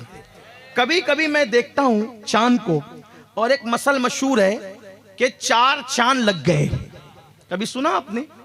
हालांकि चांद एक ही है, ये 4 चांद लग गए की मिसाल आई कहां से? तो मैंने बहुत गौर किया तो मुझे पता चला, जब हुजूर ये 4 चेहरे देखते होंगे, ये 4 चेहरे, सैयदा का चेहरा, अली पाक का चेहरा, हसन पाक का चेहरा, हुसैन पाक का चेहरा, तो 4 चांद के सिवा ये और 4 चांद कौन हो सकते हैं? 4 चांद लगना गोया के लोगों ने यही से खैर किसी भी वजह से ली होगी, लेकिन मैं तो हम इश्क के बंदे हैं, हम इश्क के बंदे हैं। क्यों बात? 4 चांद की मिसाल लोगों को यहां से 4 चेहरे देखे, उसमें से वो चेहरा जो अपने चेहरे से बहुत मिलता था, उस हसन को पकड़ा, चूमा, गले से लगाया। आज पूरी तवज्जो का मरकज हसन हो गए, आज पूरी तवज्जो का मरकज हसन हो गए। इमाम हुसैन टिकटिकी बांध के देखने लगे। उम्र छोटी थी, कम उम्र थे। जब बच्चे छोटे होते हैं तो बड़ों पे ज्यादा तवज्जो की बजाय तवज्जो किस पे होती है? छोटों पे होती है, यही बात है। और तवज्जो ऐसे ही थी कि ज्यादा तवज्जो जब दोनों शहजादे होते तो किस पे होती? इमाम हुसैन पर होती। लेकिन आज बज़ाहिर तरतीब बदल गई। आज बज़ाहिर ये नहीं कहता हूं खिलाफ मामूल, वहां कोई चीज खिलाफ है ही नहीं, वहां सब चीजें रास्त है, सीधी सीधी है, खिलाफ वहां कुछ नहीं है। वो जो करे वही सच्ची है, वो जो करे वही सही है, वही जो करे वही सीधी राह है। तो आज तरतीब बदल गई, तरतीब बदली। हुसैन पाक पर तवज्जे की बजाय आज पूरी तवज्जे हसन मुज्तबा पर। अब घर में जितने होते हैं वो सब की तवज्जो किस पर? छोटों पर, छोटे शहजादों पर। सैयदा ने देखा कि हसन पाक पर पूरी तवज्जे, हुसैन पाक टिकटिकी बांध के आज देख रहे हैं। सैयदा ने कहा बाबा रोज तो ऐसा नहीं होता था, आज सारी तवज्जे हसन पर और मेरा हुसैन टिकटिकी बांध के देख रहा है। हुजूर ने कहा बेटी आज जिब्रील आए थे, आज जिब्रील आए थे और कहने लगे या रसूल अल्लाह, हसन की नस्ल में, हसन की नस्ल में एक के बाद एक 9 इमाम होंगे, 9, एक के बाद एक 9 इमाम होंगे। और हुसैन की नस्ल में एक के बाद एक 9 इमाम होंगे हुसैन की नस्ल में, लेकिन हसन की नस्ल खामोश रहेगी। मगर फिर एक ऐसा पैदा होगा, एक ऐसा पैदा होगा उन 9 के बाद जो मकाम आपको अल्लाह ने नबियों में अता फरमाया है, वो मकाम उसको अल्लाह वलियों में अता फरमाएगा और उसी के हाथों विलायत बटेगी। वो गैसियत कुबरा के मनसब पे फाइज होगा जब वो कहेगा बगदाद के मिंबर से मेरा ये कदम हर वली की गर्दन पर है, तो सब उसके लिए गर्दन झुका देंगे। उसको दुनिया अब्दुल कादिर जिलानी कहेगी, फातिमा मेरे हसन की नस्ल में ऐसा बच्चा पैदा होने वाला है, इसीलिए उस बच्चे को आज मैं हसन के जरिए से प्यार अता कर रहा हूं, मोहब्बत अता कर रहा हूं। ये फैसले पहले हुए हैं, ये फैसले पहले हुए हैं। अगरचे कोई कहे कि ये रिवायतें तो ज़ईफ है, लेकिन रिवायतों का ज़ौफ़ फ़ज़ाइल अमाल में तो मकबूल होता है ना। तो अर्ज ये कर रहा था, माँ का तकवा, माँ का तकवा औलाद को कयामत तक मिलता। अब तकवा जिसका जितना पावरफुल होगा उतनी दूर तक उसकी बरकतें मिले, वरना कम से कम 4 नस्ल तक तो एक माँ का तकवा पहुंचता ही है, पहुंचता है, 4 नस्लों तक रहता है। और माँ की नहुसत भी कम से कम 4 नस्ल तक रहती। हदीस पाक में इसीलिए तो आया, मेरे आका अलैहिस्सलाम फरमाते कभी झूठी कसम मत खाना, कभी झूठी कसम मत खाना। आका फरमाते हैं, जो अल्लाह ने फरमाया जो झूठी कसम खाएगा मैं क़यामत तक उसकी नस्ल पे लानत करूंगा। एक झूठी कसम से क़यामत तक नहुसत बरसती है नस्लों पर, नस्लें परेशान रहती है। आप अंदाज़ा फरमाए, जिन्हें ना नमाज का पता, ना दीन का पता, ना धर्म का पता, क्या ज़िंदगी है। आओ माँ बिगड़ने से बचा लो, बचा लो माँ बिगड़ने से। अपने घरों में किरदार फातिमा जिंदा करो, अपने घरों में उम्मतुल मोमिनीन का किरदार जिंदा करो, अपने घरों में राबिया बसरी का किरदार जिंदा करो, अपने घरों में नफीसा मिस्री। ये नफीसा मिस्री कौन है पता है? ये खानदान नबूवत की एक बेटी है, सैयदा है। ये इमाम शाफई के दौर में मिस्र में रहा करती थी। इमाम शाफई ने कहा था, इमाम शाफई ने कहा था, नफीसा उस खातून और उस सैयदा का नाम है कि जब मेरा इंतकाल हो जाए तो मेरा जनाजा उस सैयदा की गली से लेकर जाना, अल्लाह उसकी गली के सदके मेरी मगफिरत फरमा दे। ये बेटियां थी नबी के घर की बेटी, नबी के घर की सैदानियों की ये शान थी। लेकिन आज अपना हाल क्या हो गया, हमारी बेटियों को क्या हो गया। बल्कि बड़ी माजरत के साथ अब तो माज़अल्लाह मुस्लिम बेटियां दौलत के नशे में दूसरों का, मुशरिकों का हाथ पकड़कर भाग रही है। कसूर इसमें बेटियों का बाद में है, पहले कसूर माँ बाप का है। हमने अपनी बेटी को वो शऊर नहीं दिया, वो फिक्र नहीं दिया, वो तसव्वुर नहीं दिया, ख्याल नहीं दिया। वरना अपनी बेटियां वो थी मेरे अजीज भाइयों कि बेटियां मर जाना पसंद करती थी फाकों से, लेकिन कभी किसी अजनबी मर्द की आंख में आंख मिलाना गवारा नहीं करती थी। किस किस चीज का रोना रोएं। ये जलसे इसलिए मुनक्किद नहीं होते कि हम आपको थपकियां देकर सुला दें, ये जलसे इसलिए मुनक्किद होते हैं कि हमारे बुजुर्गों ने जो बेदार करने की ये रस्म डाली है उस तरीके से आपको बेदार किया जाए। सिर्फ सुनकर मत जाना, बल्कि ये अहद लेकर के जाना कि मैंने अपनी बेटी को अब कोई सीरियल नहीं देखने देना है, मैंने अपनी बेटी को अब सीरत फातिमतुज़ ज़हरा पढ़ाना है। मैं कभी सोचता हूँ कि अगर सैयदा फातिमा, मौलाना ने जो है वो सैयदा का जिक्र छेड़ा तो मेरे दिल के तार गोया कि इन्होंने उस पर हाथ रख दिया कि मैंने ये सोचा कि फिर आज की महफिल ख़त्म नहीं करूँगा जब तक जिक्र सैयदा ना करूँ। लेकिन इन्होंने एक बात और कर दी, चूँकि ये बहुत प्यार करते हैं तो मेरी तारीफ़ में बहुत लंबी बातें की। मैं हर नाजिम से और हर बंदे से कहता हूँ कि मेरी तारीफ़ मेरी मौजूदगी में न की जाए, गैर मौजूदगी में भी न की जाए।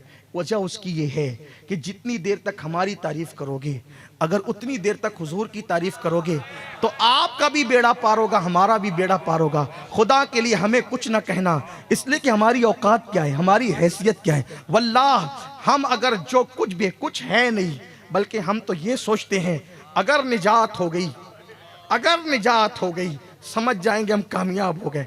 बल्कि अगर जन्नत भी ना मिले और जहन्नम से ही बच गए तो भी कामयाब हो गए। फारूक आजम ने कहा था कि अगर उमर बराबर सराबर छूट गया तो भी वो कामयाब हो गया। जिसको जन्नत की बशारत मिली थी उसकी फिक्र ये है। हमारी औकात क्या है? ईमान पे खात्मा हो जाए तो बड़ी नेमत है।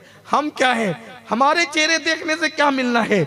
हमारी गुफ्तगू सुनने से क्या मिलना है?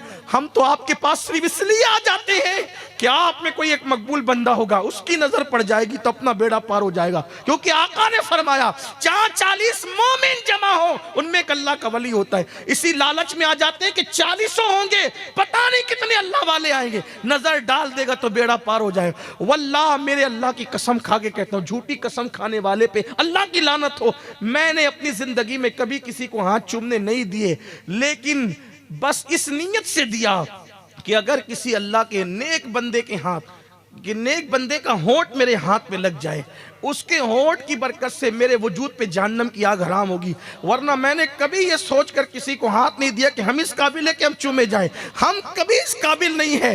अल्लाह अकबर, ये नाज ये अंदाज हमारे नहीं होते, छोली में अगर टुकड़े तुम्हारे नहीं होते।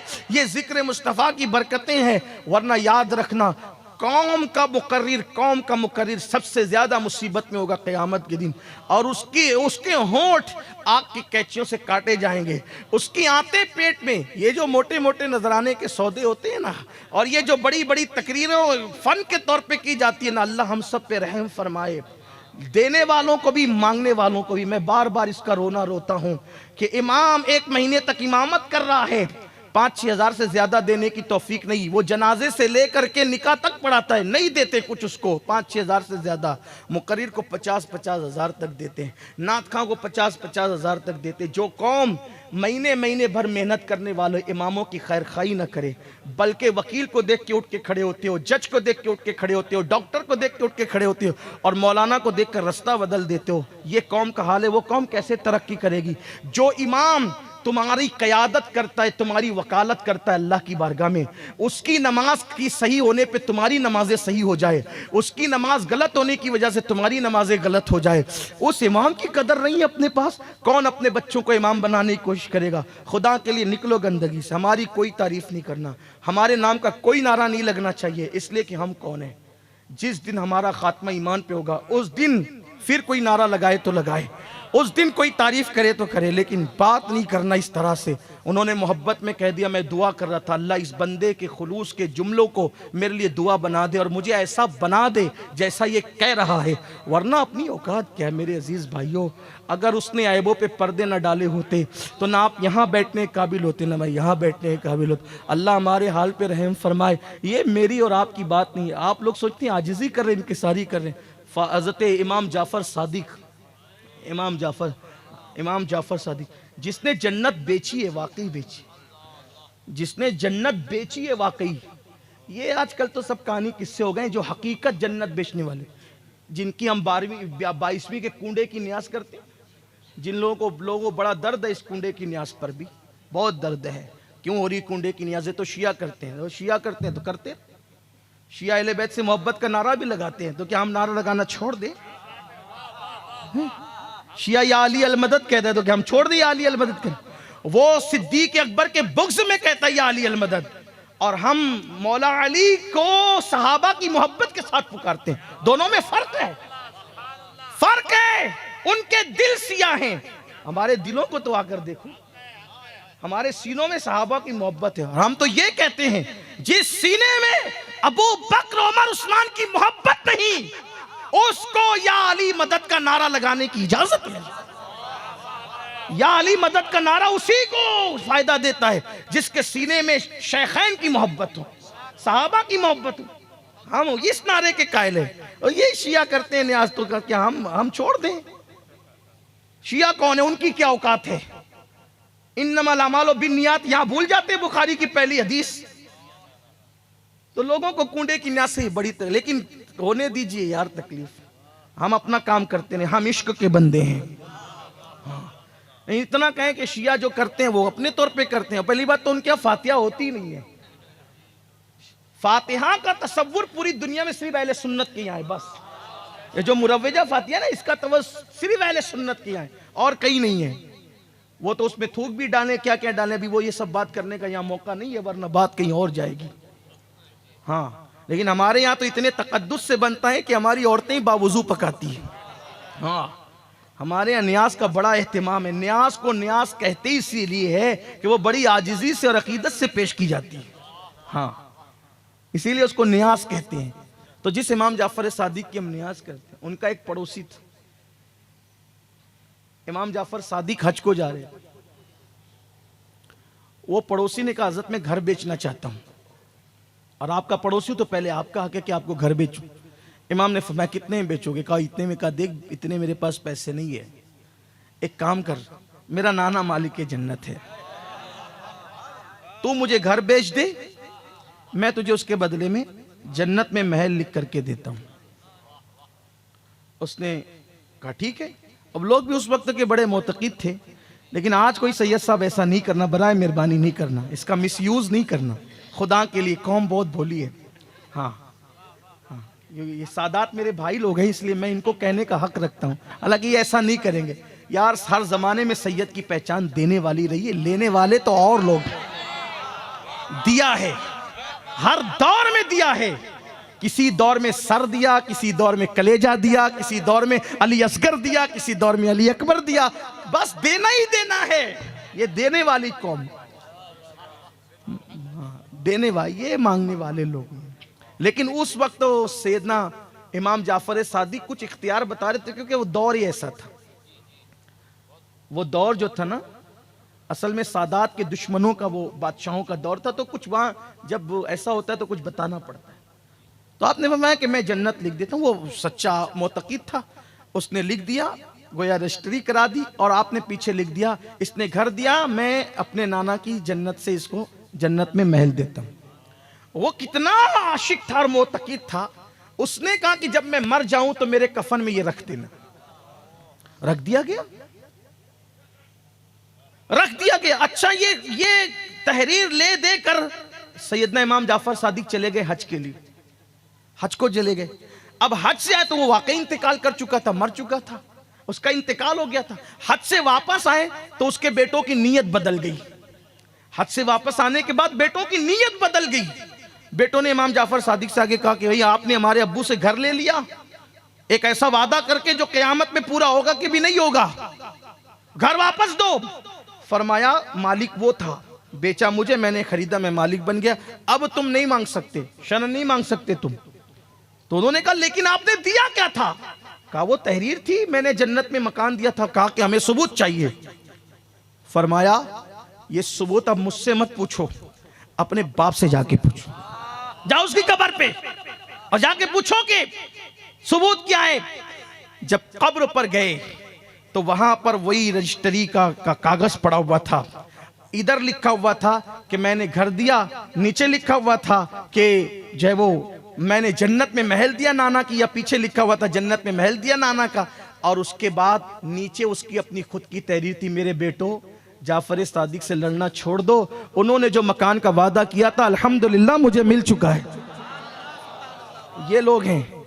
अब ये मर्तबा पाने के बाद इमाम जाफर सादिक का हाल ये था कि जब लोगों से मुसाफा करते थे तो मुसाफा करके कहते थे अगर तुम्हारी मगफिरत हो गई तो तुम मेरी सिफारिश करना, और अगर मेरी मगफिरत हो गई तो मैं तुम्हारी सिफारिश करना। कौन है ये?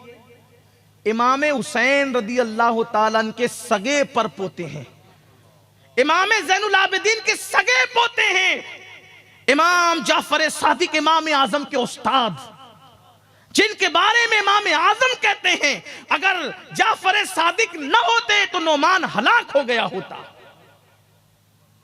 जिसकी जूतियां सीधी करे इमाम आजम, वो कह रहे हैं कि अगर तुम्हारी बख्शिश हो गई तो मेरी सिफारिश करना, मेरी बख्शिश हो गई तो तुम्हारी सिफारिश करूंगा। लोग कहते आप तो सैयद हैं, आप तो आले रसूल हैं। तो आप रो कर कहते यही तो रोना है कि इतने बड़े बाप की औलाद है, अपने नाना को मुंह क्या दिखाएंगे। हालांकि उनके दौर में उनसे बड़ा मुत्तकी, जब नबी के शहजादों को इतना खौफ था, इतनी खशियत थी, आज हम कितने बेबाक हो गए, कुछ करने के लिए तैयार नहीं। और हम कहते हैं हमने एक बार सुभान अल्लाह कह दिया, हमें जन्नत नहीं मिलेगी तो जन्नत किसे मिलेगी? जिन्होंने पूरी पूरी रात भर इबादत की वो इतने मगरूर नहीं थे जितने मगरूर हम हुए हैं। जितना तकब्बुर अपने में आ गया है। इसलिए ख्याल करना इस बात का, जिनके रुतबे हैं सिवा, उनको सिवा मुश्किल है। बात दूर से दूर चली गई, आते हैं अपने उन्वान की तरफ। तो मेरे आका अलैहिस्सलाम के प्यारे दीवानों, मैदान महशर की सैर कराने की बात चल रही थी कि आइए मैदान महशर की सैर कर लेते हैं। बात दूर निकली, अब बात शॉर्ट ही कर लेते हैं। जो उन्वान लेके चला था अब शायद वो पूरा नहीं होगा, इख्तिसार से इसी को ख़त्म कर देते हैं। मैदान महशर की सैर, मैंने कहा ना कि आदम अलैहिस्सलाम जैसे नबी, नूह अलैहिस्सलाम जैसे नबी अल्लाह के खौफ से नफ्सी नफ्सी कर रहे। हदीस पाक जो पढ़ने चला था वो ये है कि मेरे आका सल्लल्लाहु अलैहि वसल्लम ने फरमाया, बल्कि उसका बैकग्राउंड और पस मंजर ये है कि सैयदना फारूक आजम रदी अल्लाह ताला अन्हु ने एक मर्तबा हजरत काब अहबार से पूछा, ए काब जरा ऐसी बात मुझे बता। हालांकि ये काब कौन है? ताबई है। ताबई कौन होता है? जिसने हुजूर को नहीं देखा बल्कि सहाबा को देखा, ईमान की हालत में दुनिया से गया, वो ताबई, सहाबी नहीं। और फारूक आजम सहाबी, जानशीन रसूल हैं, खलीफा दुआ हैं, बल्कि हम सुन्नियों के अकीदे में मुराद मुस्तफ़ा हैं, मुराद रसूल। हुजूर ने उन्हें मांगा है, अल्लाह से तलब किया है, मुराद रसूल है फारूक आजम रदी अल्लाह ताला। तो कहा कि काब जरा ऐसी बात मुझे सुनाओ जिससे मेरे दिल में अल्लाह का डर और खौफ पैदा हो। अपना हाल क्या है? जहां खौफ खुदा की बात होगी तब वहां से भागने की कोशिश। अरे अब भी मौलाना नमाज की बात करेंगे, अब भी दाढ़ी की बात करेंगे, अब भी अमल की बात करेंगे। मेरा एक दोस्त है, बहुत करीबी दोस्त है, जब मैं तकरीर शुरू करता हूं तो वो चला जाता है अभी भी, और तकरीर खत्म करता हूं तो फिर आता है, अरे यार कहां चले जाते हो यार तुम, यार तुम डराते बहुत हो यार। मैंने कहा कि हम क्या डराएं, हुजूर का फरमान पेश करते हैं, हुजूर अलैहिस्सलाम का फरमान, और सारे अंबिया डराने ही के लिए आए। बल्कि हुजूर अलैहिस्सलाम को जो पहली मर्तबा हुक्म दी हुआ ना, या अय्युहल मुद्दस्सिर कुम फअंजिर, एक कंबल ओढ़ने वाले बालापोश उठिए, उठिए और अपनी कौम को डराइए। तो यहां डरने डराने ही की बात होगी। वाज़ और नसीहत उसी का नाम है। लतीफा गोई के लिए टीवी के ड्रामे काफी हैं, यहां नसीहत की जगह है, यहां खौफे खुदा पैदा करने की जगह है। और चूंकि कई औलिया होते हैं एक महफिल में, तो उनकी बरकत से अपना भी कनेक्शन जुड़ जाए, खशियत के हवाले से, इश्क रसूल के हवाले से। तो मेरे आका सल्लल्लाहु अलैहि वसल्लम के दीवानों, फारूक आजम ने कहा, ए काब मुझे ऐसी बात बता के मेरे दिल में अल्लाह का डर और पैदा हो।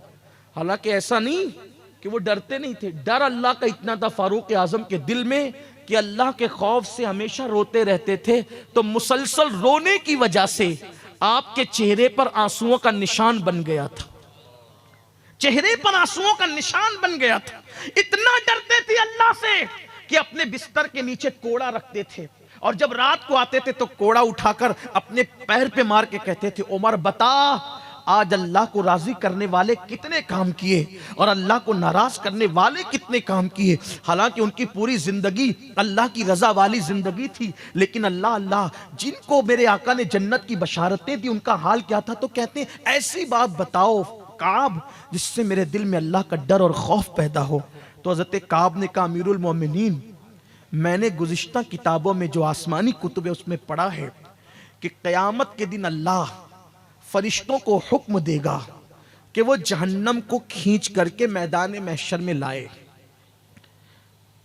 कहानी किस्सा नहीं, ये दिल के कानों से सुनना। अगर आखिरत की कामयाबी चाहते हो तो दुनिया में से एक दिन जाना है।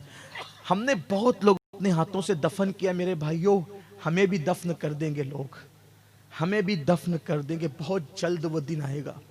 मेरा बेटा, मेरा माल, मेरा कारोबार, कोरोना ने बता दिया कोई अपना नहीं है। भाई की मैयत में भाई नहीं गया, पता नहीं उसको कोरोना होगा तो कहीं मुझे ना लग जाए। यही हुआ, ये हुआ। बेटा बाप की मैयत में पानी डालने नहीं आया, मेरे बाप को कोरोना हो सकता है तो कहीं मुझे ना हो, ये खौफ था।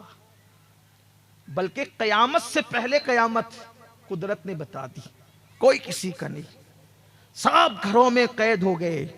नफसी नफसी का आलम था, कोई किसी को पूछने वाला नहीं था। लेकिन अल्लाह के जिन बंदों ने खिदमत की उन्होंने की, और जिन्होंने की अल्लाह उनको खूब बरकतें अता फरमाए। तो एक दिन हमें भी दफन कर दिया जाएगा मनो मिट्टी के नीचे, इससे पहले कि जिस्म का रिश्ता रूह से टूट जाए। बेदार हो जाओ, अल्लाह के लिए कुछ कर लो, मना लो, अल्लाह को राजी कर लो, गुनाहों से तौबा कर लो, पलट जाओ अल्लाह की तरफ, पलटो अल्लाह की तरफ, लौटो अल्लाह की तरफ। गुनाह में कोई इज्जत नहीं है, गुनाह में कोई सुकून नहीं है, गुनाह में कोई करार नहीं है। अल्लाह की यहां इज्जत नेकियों की वजह से, तकवे की वजह से, परहेजगारी की वजह से, सच्ची तौबा की वजह से, नेक अमल की वजह से।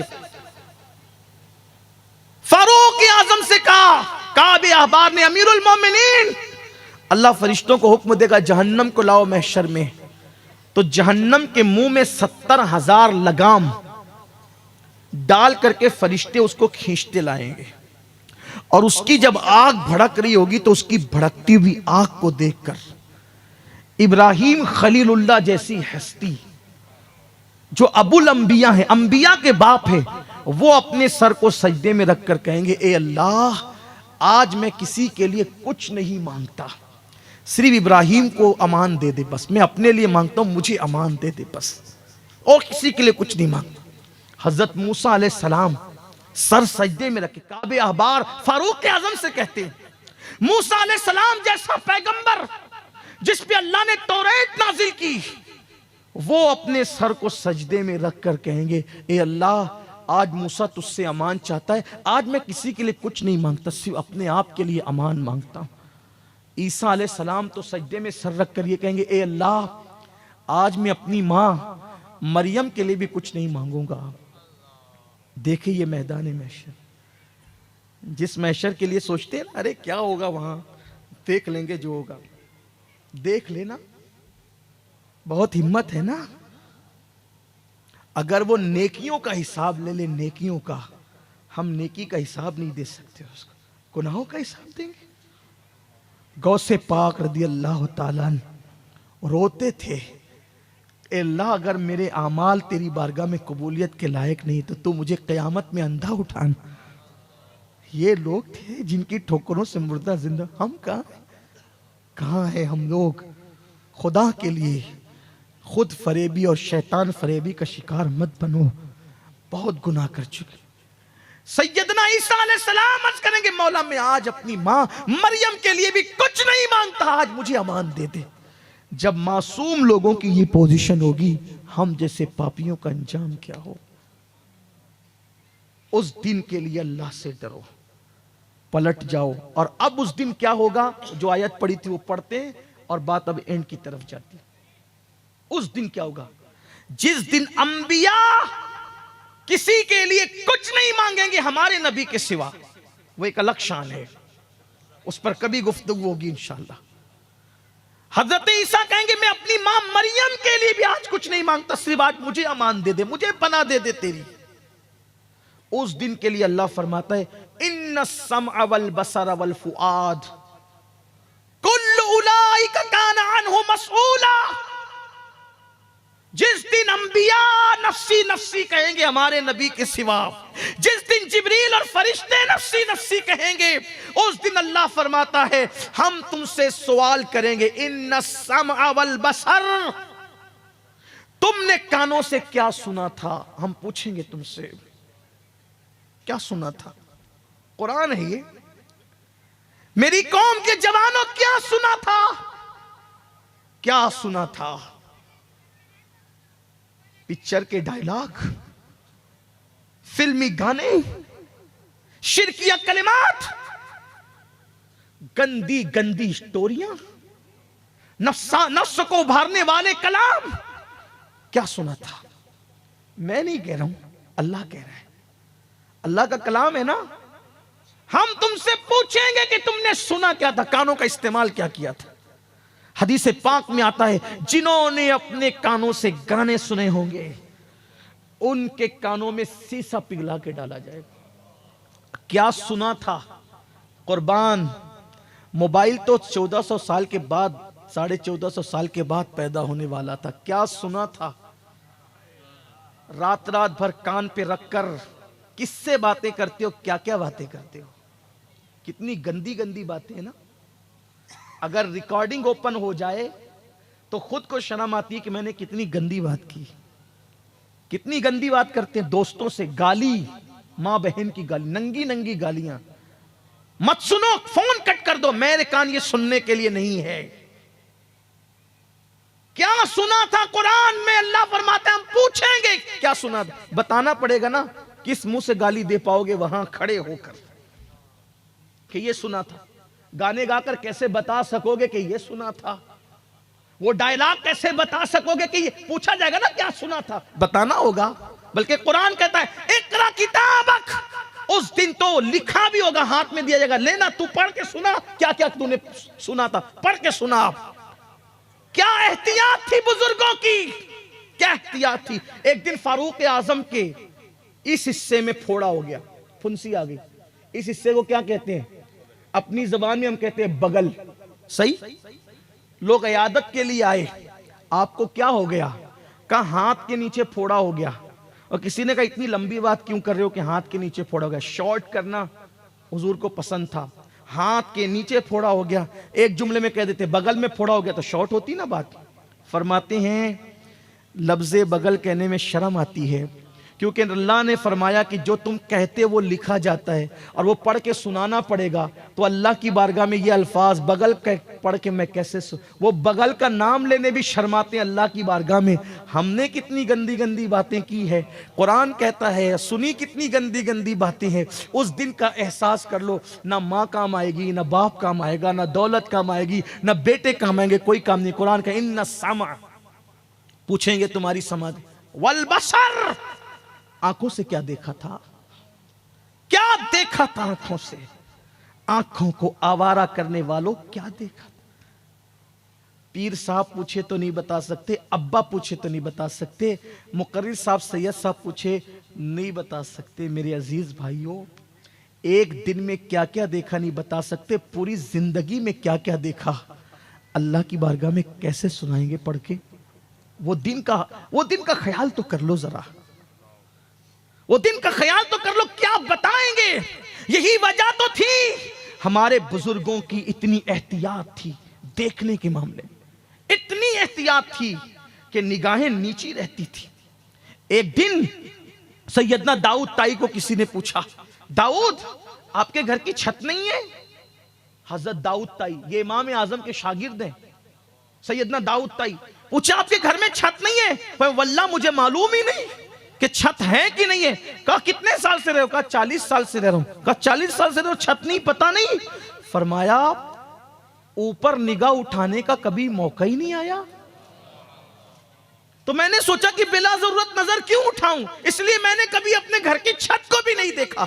जिनके तकवा परहेजगारी का हाल यह था कि वो घरों की छत को नहीं देखते थे, आज तो बड़ी माजरत के साथ यूट्यूब पर जाकर के वो मनाजिर सर्च किए जाते हैं जिसका आज हम जिक्र नहीं। मैं ये नहीं कहता कौन क्या देखता है, लेकिन ये जरूर कहूंगा कि हर आदमी अपने आप में डूब कर सोचे, अपने मन में डूब कर पा जा सुरागे जिंदगी।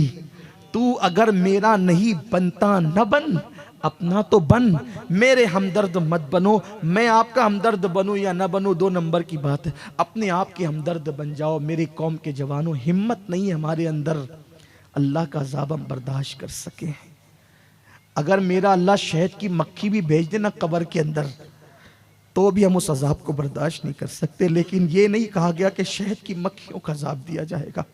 ये कहा गया कि इतने बड़े बड़े सांप होंगे कि 70 साल की लंबाई में जितना ऊंट दौड़ सकता है, घोड़ा दौड़ सकता है, उतने लंबे लंबे बिच्छू और सांप होंगे। और वो एक डंक मारेगा तो इंसान जमीन 7 तबक जमीन के अंदर धंस जाएगा। सोचो तो अल्लाह का अज़ाब कैसे उठा सकेंगे, बर्दाश्त कर सकेंगे? अल्लाह हमारी आंखों के बारे में पूछेगा। वल फुआद, दिलों में क्या प्लान थे? लोगों से मिलते थे तो ऐसी मीठी मीठी बातें करते, दिलों में बुग़्ज़ रखते थे। सीने मिलाते थे, सीने, दिल नहीं मिलाते थे।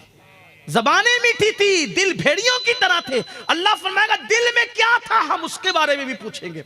एक दूसरे को भाई भाई कहते रहे, बेटा कहते रहे, विवाही कहते रहे, ये कहते रहे, वो कहते रहे, लेकिन दिलों में बुग़्ज़ किने रखते थे।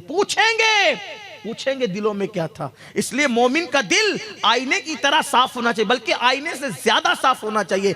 जिनके दिलों में दूसरों के लिए कीना होता है, ना उनके सर के ऊपर सजदे जाते हैं, ना उनके सर के ऊपर दुआएं जाती है। दिलों को पाक करो, मन को पाक करो, दिल में गंदगी मत रखो।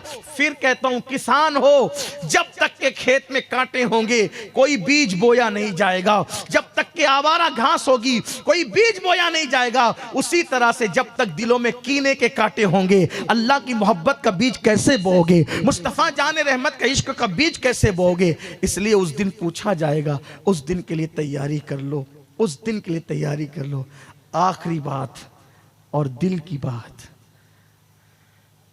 आज से पहले जो हुआ सो हो गया।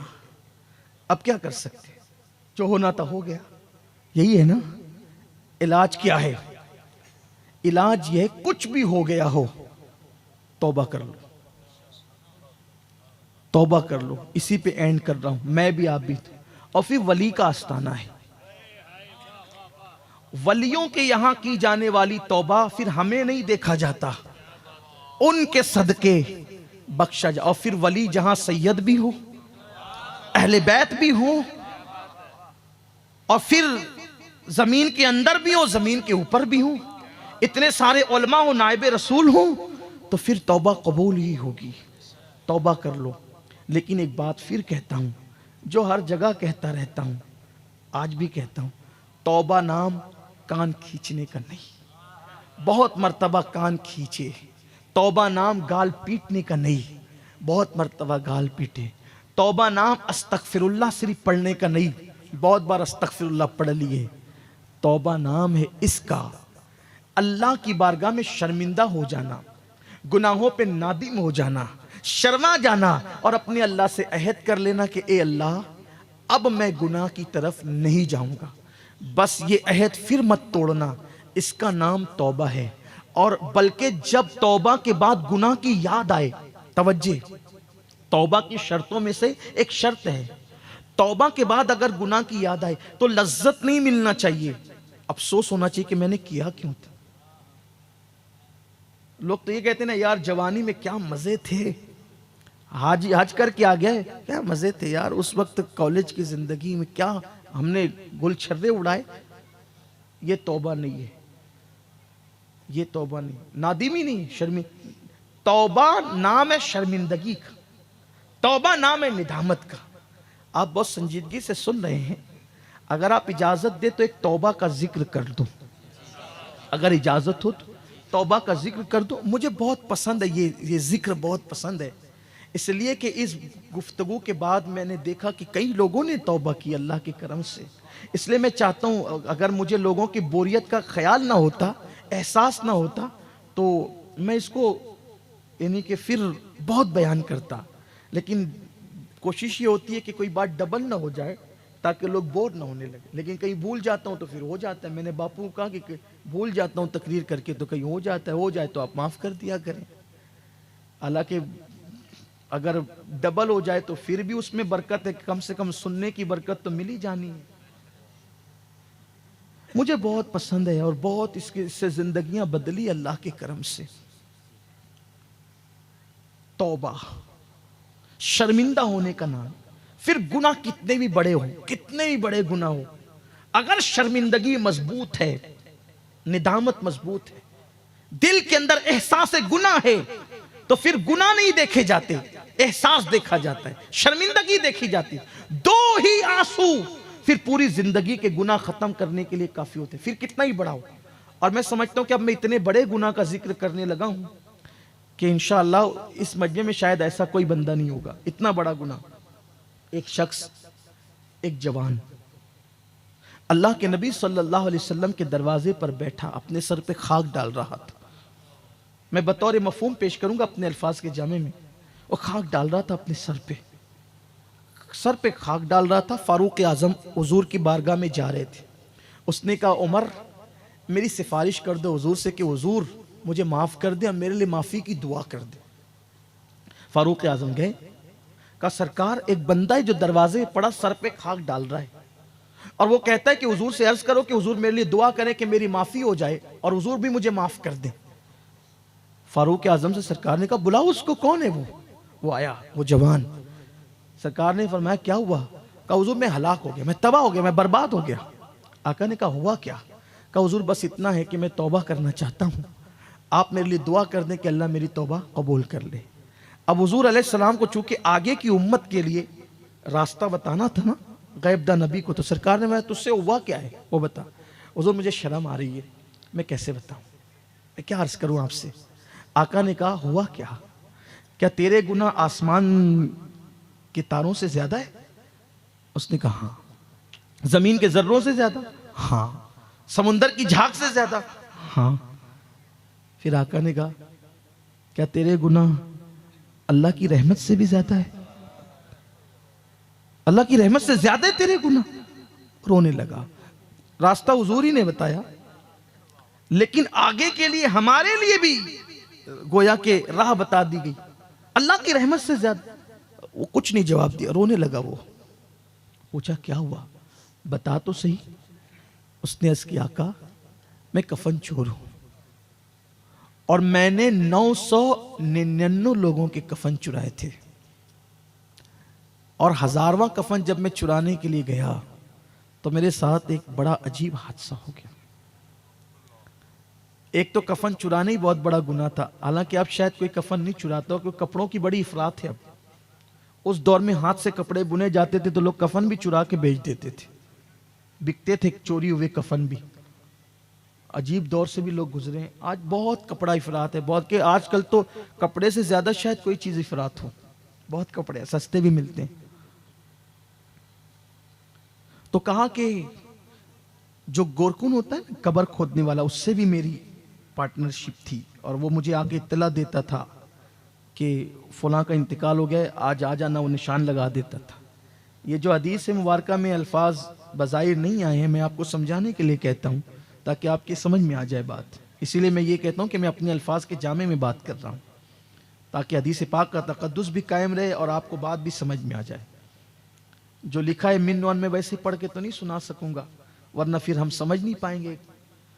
तो उससे मेरे पार्टनरशिप थी, मेरे उससे शिरकत थी कि मैं बताऊं, वो मुझे बताए कि, और फिर मैं आकर के कफन निकाल लेता था, बेच देता था, मैं उसको कुछ रकम दे देता था। एक दिन उसने मुझे इत्तला की आज बहुत मालदार घर की लड़की का इंतकाल हुआ है और कफन जो होगा वो दीबा का होगा। उस जमाने में जैसे आज हमारे यहाँ जो वो बहुत कीमती कपड़े होते हैं ना, कुछ मखमल है, ये है, वो है, पता नहीं क्या क्या सब, तो वैसे उस दौर में बहुत कीमती कपड़ा होता था दीबा का। उसका कफन दीबा का है, इसका मतलब बहुत दिनों तक का खर्चा निकलना था। तो उसने निशान लगा दिया ताजा कब्र पर और मालदार थी वो लड़की, मालदार घराने से थी। जब मैं उसका कफन निकालने के लिए गया, वो 1000वीं मैयत थी, यानी 1000वां नंबर था उस मैयत का। तो जब मैं निकालने के लिए गया तो मैंने उसके तख्ते हटाए और उसको कब्र से बाहर निकाला। सन्नाटा होगा कब्रिस्तान में, चांद की दूधिया दूधिया रोशनी जमीन पे पड़ रही होगी, लाइट का दौर तो नहीं था। तो जब मैंने उसका कफन निकाल दिया तो कफन निकालने के बाद उसका जिस्म कपड़े के बगैर हो गया और चांद की दूधिया रोशनी जब उसके बदन पे, बरहना बदन पे पड़ी तो वो इतनी खूबसूरत मुझे लगी कि शैतान मुझ पे गालिब आ गया। और शैतान गालिब आया तो कब्रिस्तान के अंदर उस मुर्दा लड़की के साथ मैंने वो काम किया जो मैंने नहीं करना चाहिए था। आप समझ गए होंगे कि मैं क्या कहना चाहता हूं। उसने बदफेली की मुर्दे के साथ, मुर्दा लड़की के साथ। फिर उसने कहा जब मैं उससे बदफेली कर चुका, वो लड़की उठकर खड़ी हो गई, जिंदा हो गई, और उसने कहा अल्लाह तुझे तबाह करे, कभी अल्लाह तुझे माफ ना करे। तूने मुझे गंदा कर दिया, तूने मुझे नापाक कर दिया। क्या मुंह लेकर अब मैं इन मुर्दों के दरमियान, इन कब्र वालों के दरमियान रहूं? और फिर वो गायब हो, मैं भागा, कफन छोड़ के भागा। लड़की तो फिर मुझे नजर नहीं आई, लेकिन अब उसकी आवाज मेरे कानों में टकराती रहती है। न खा सकता हूं, न पी सकता हूं, न सो सकता, सुकून नहीं है, सुकून, बेकरारी और बेचैनी। आका अब मैं तौबा करना चाहता हूं, अल्लाह की बारगाह में माफी मांगना चाहता हूं। कहते हैं कि जो जितना बड़ा इल्म वाला होता है उतना ज्यादा अल्लाह से डरने वाला होता है। तो हुजूर से बड़ा इल्म वाला कोई नहीं है अल्लाह की मखलूक में। तो इसलिए हुजूर जितना अल्लाह से डरते हैं, अल्लाह के महबूब होकर हुजूर जितना अल्लाह से डरते हैं, कोई इतना अल्लाह से नहीं डरता जितना हुजूर डरते हैं। तो जैसे उसने कहा ना कि मुर्दा लड़की के साथ ऐसा हुआ, तो हुजूर पर अल्लाह का खौफ तारी हो गया, गलबा, खौफ का गलबा। आका ने हुआ जल्दी से यहां से दूर हट। नफरत से नहीं कहा, झिड़कने के लिए नहीं, वो जो अल्लाह के खौफ का गलबा था, जल्दी से तू यहां से दूर हट, मुझे डर लग रहा है कहीं तेरी वजह से आग ना बरस पड़े, दूर हट जा यहां से। वो निकला वहां से और जंगल में गया, और जंगल में जाकर खाक डालने लगा, खूब रोता था, खाक डालता था, अल्लाह माफ कर दे, माफ कर दे। इसी तरह कई दिन बीते, मुख्तलिफ रिवायात में मुख्तलिफ अय्याम का जिक्र आया है। एक दिन वो सर पे खाक डाल के रो रहा था, उसको अचानक हुजूर का ये जुमला याद आ गया, तेरा गुनाह बड़ा है या अल्लाह की रहमत। रोते हुए जब उसको याद आया तो उसने कहा, ए अल्लाह, मैंने कितना ही बड़ा गुनाह किया, लेकिन मेरा गुनाह तेरी रहमत से बड़ा तो नहीं है ना।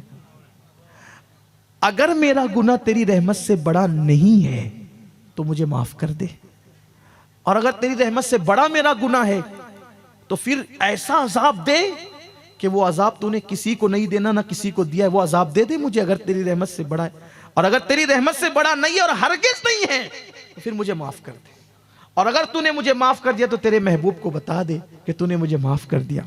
इधर उसका ये कहना था रोते हुए, उधर जिब्रील अमीन बारगाह रिसालत में आए, अर्ज़ की या रसूल अल्लाह, वो जो कफन चोर था अल्लाह ने आपके सदके में उसको बख्श दिया, माफ कर दिया, उसकी तौबा कबूल कर ली। मेरे आका ने कहा उसकी तौबा कबूल हो गई? कहा हुजूर सिर्फ उसकी नहीं हुई, बल्कि अल्लाह ने आपकी उम्मत के लिए खुसूसी तोहफा और अता किया है। अगर इससे बड़ा भी कोई गुनहगार होगा और वो अल्लाह की बारगाह में सच्ची तौबा करेगा तो अल्लाह ताला उस बंदे के साथ भी वादा करता है कि अल्लाह उसको भी बख्श देगा।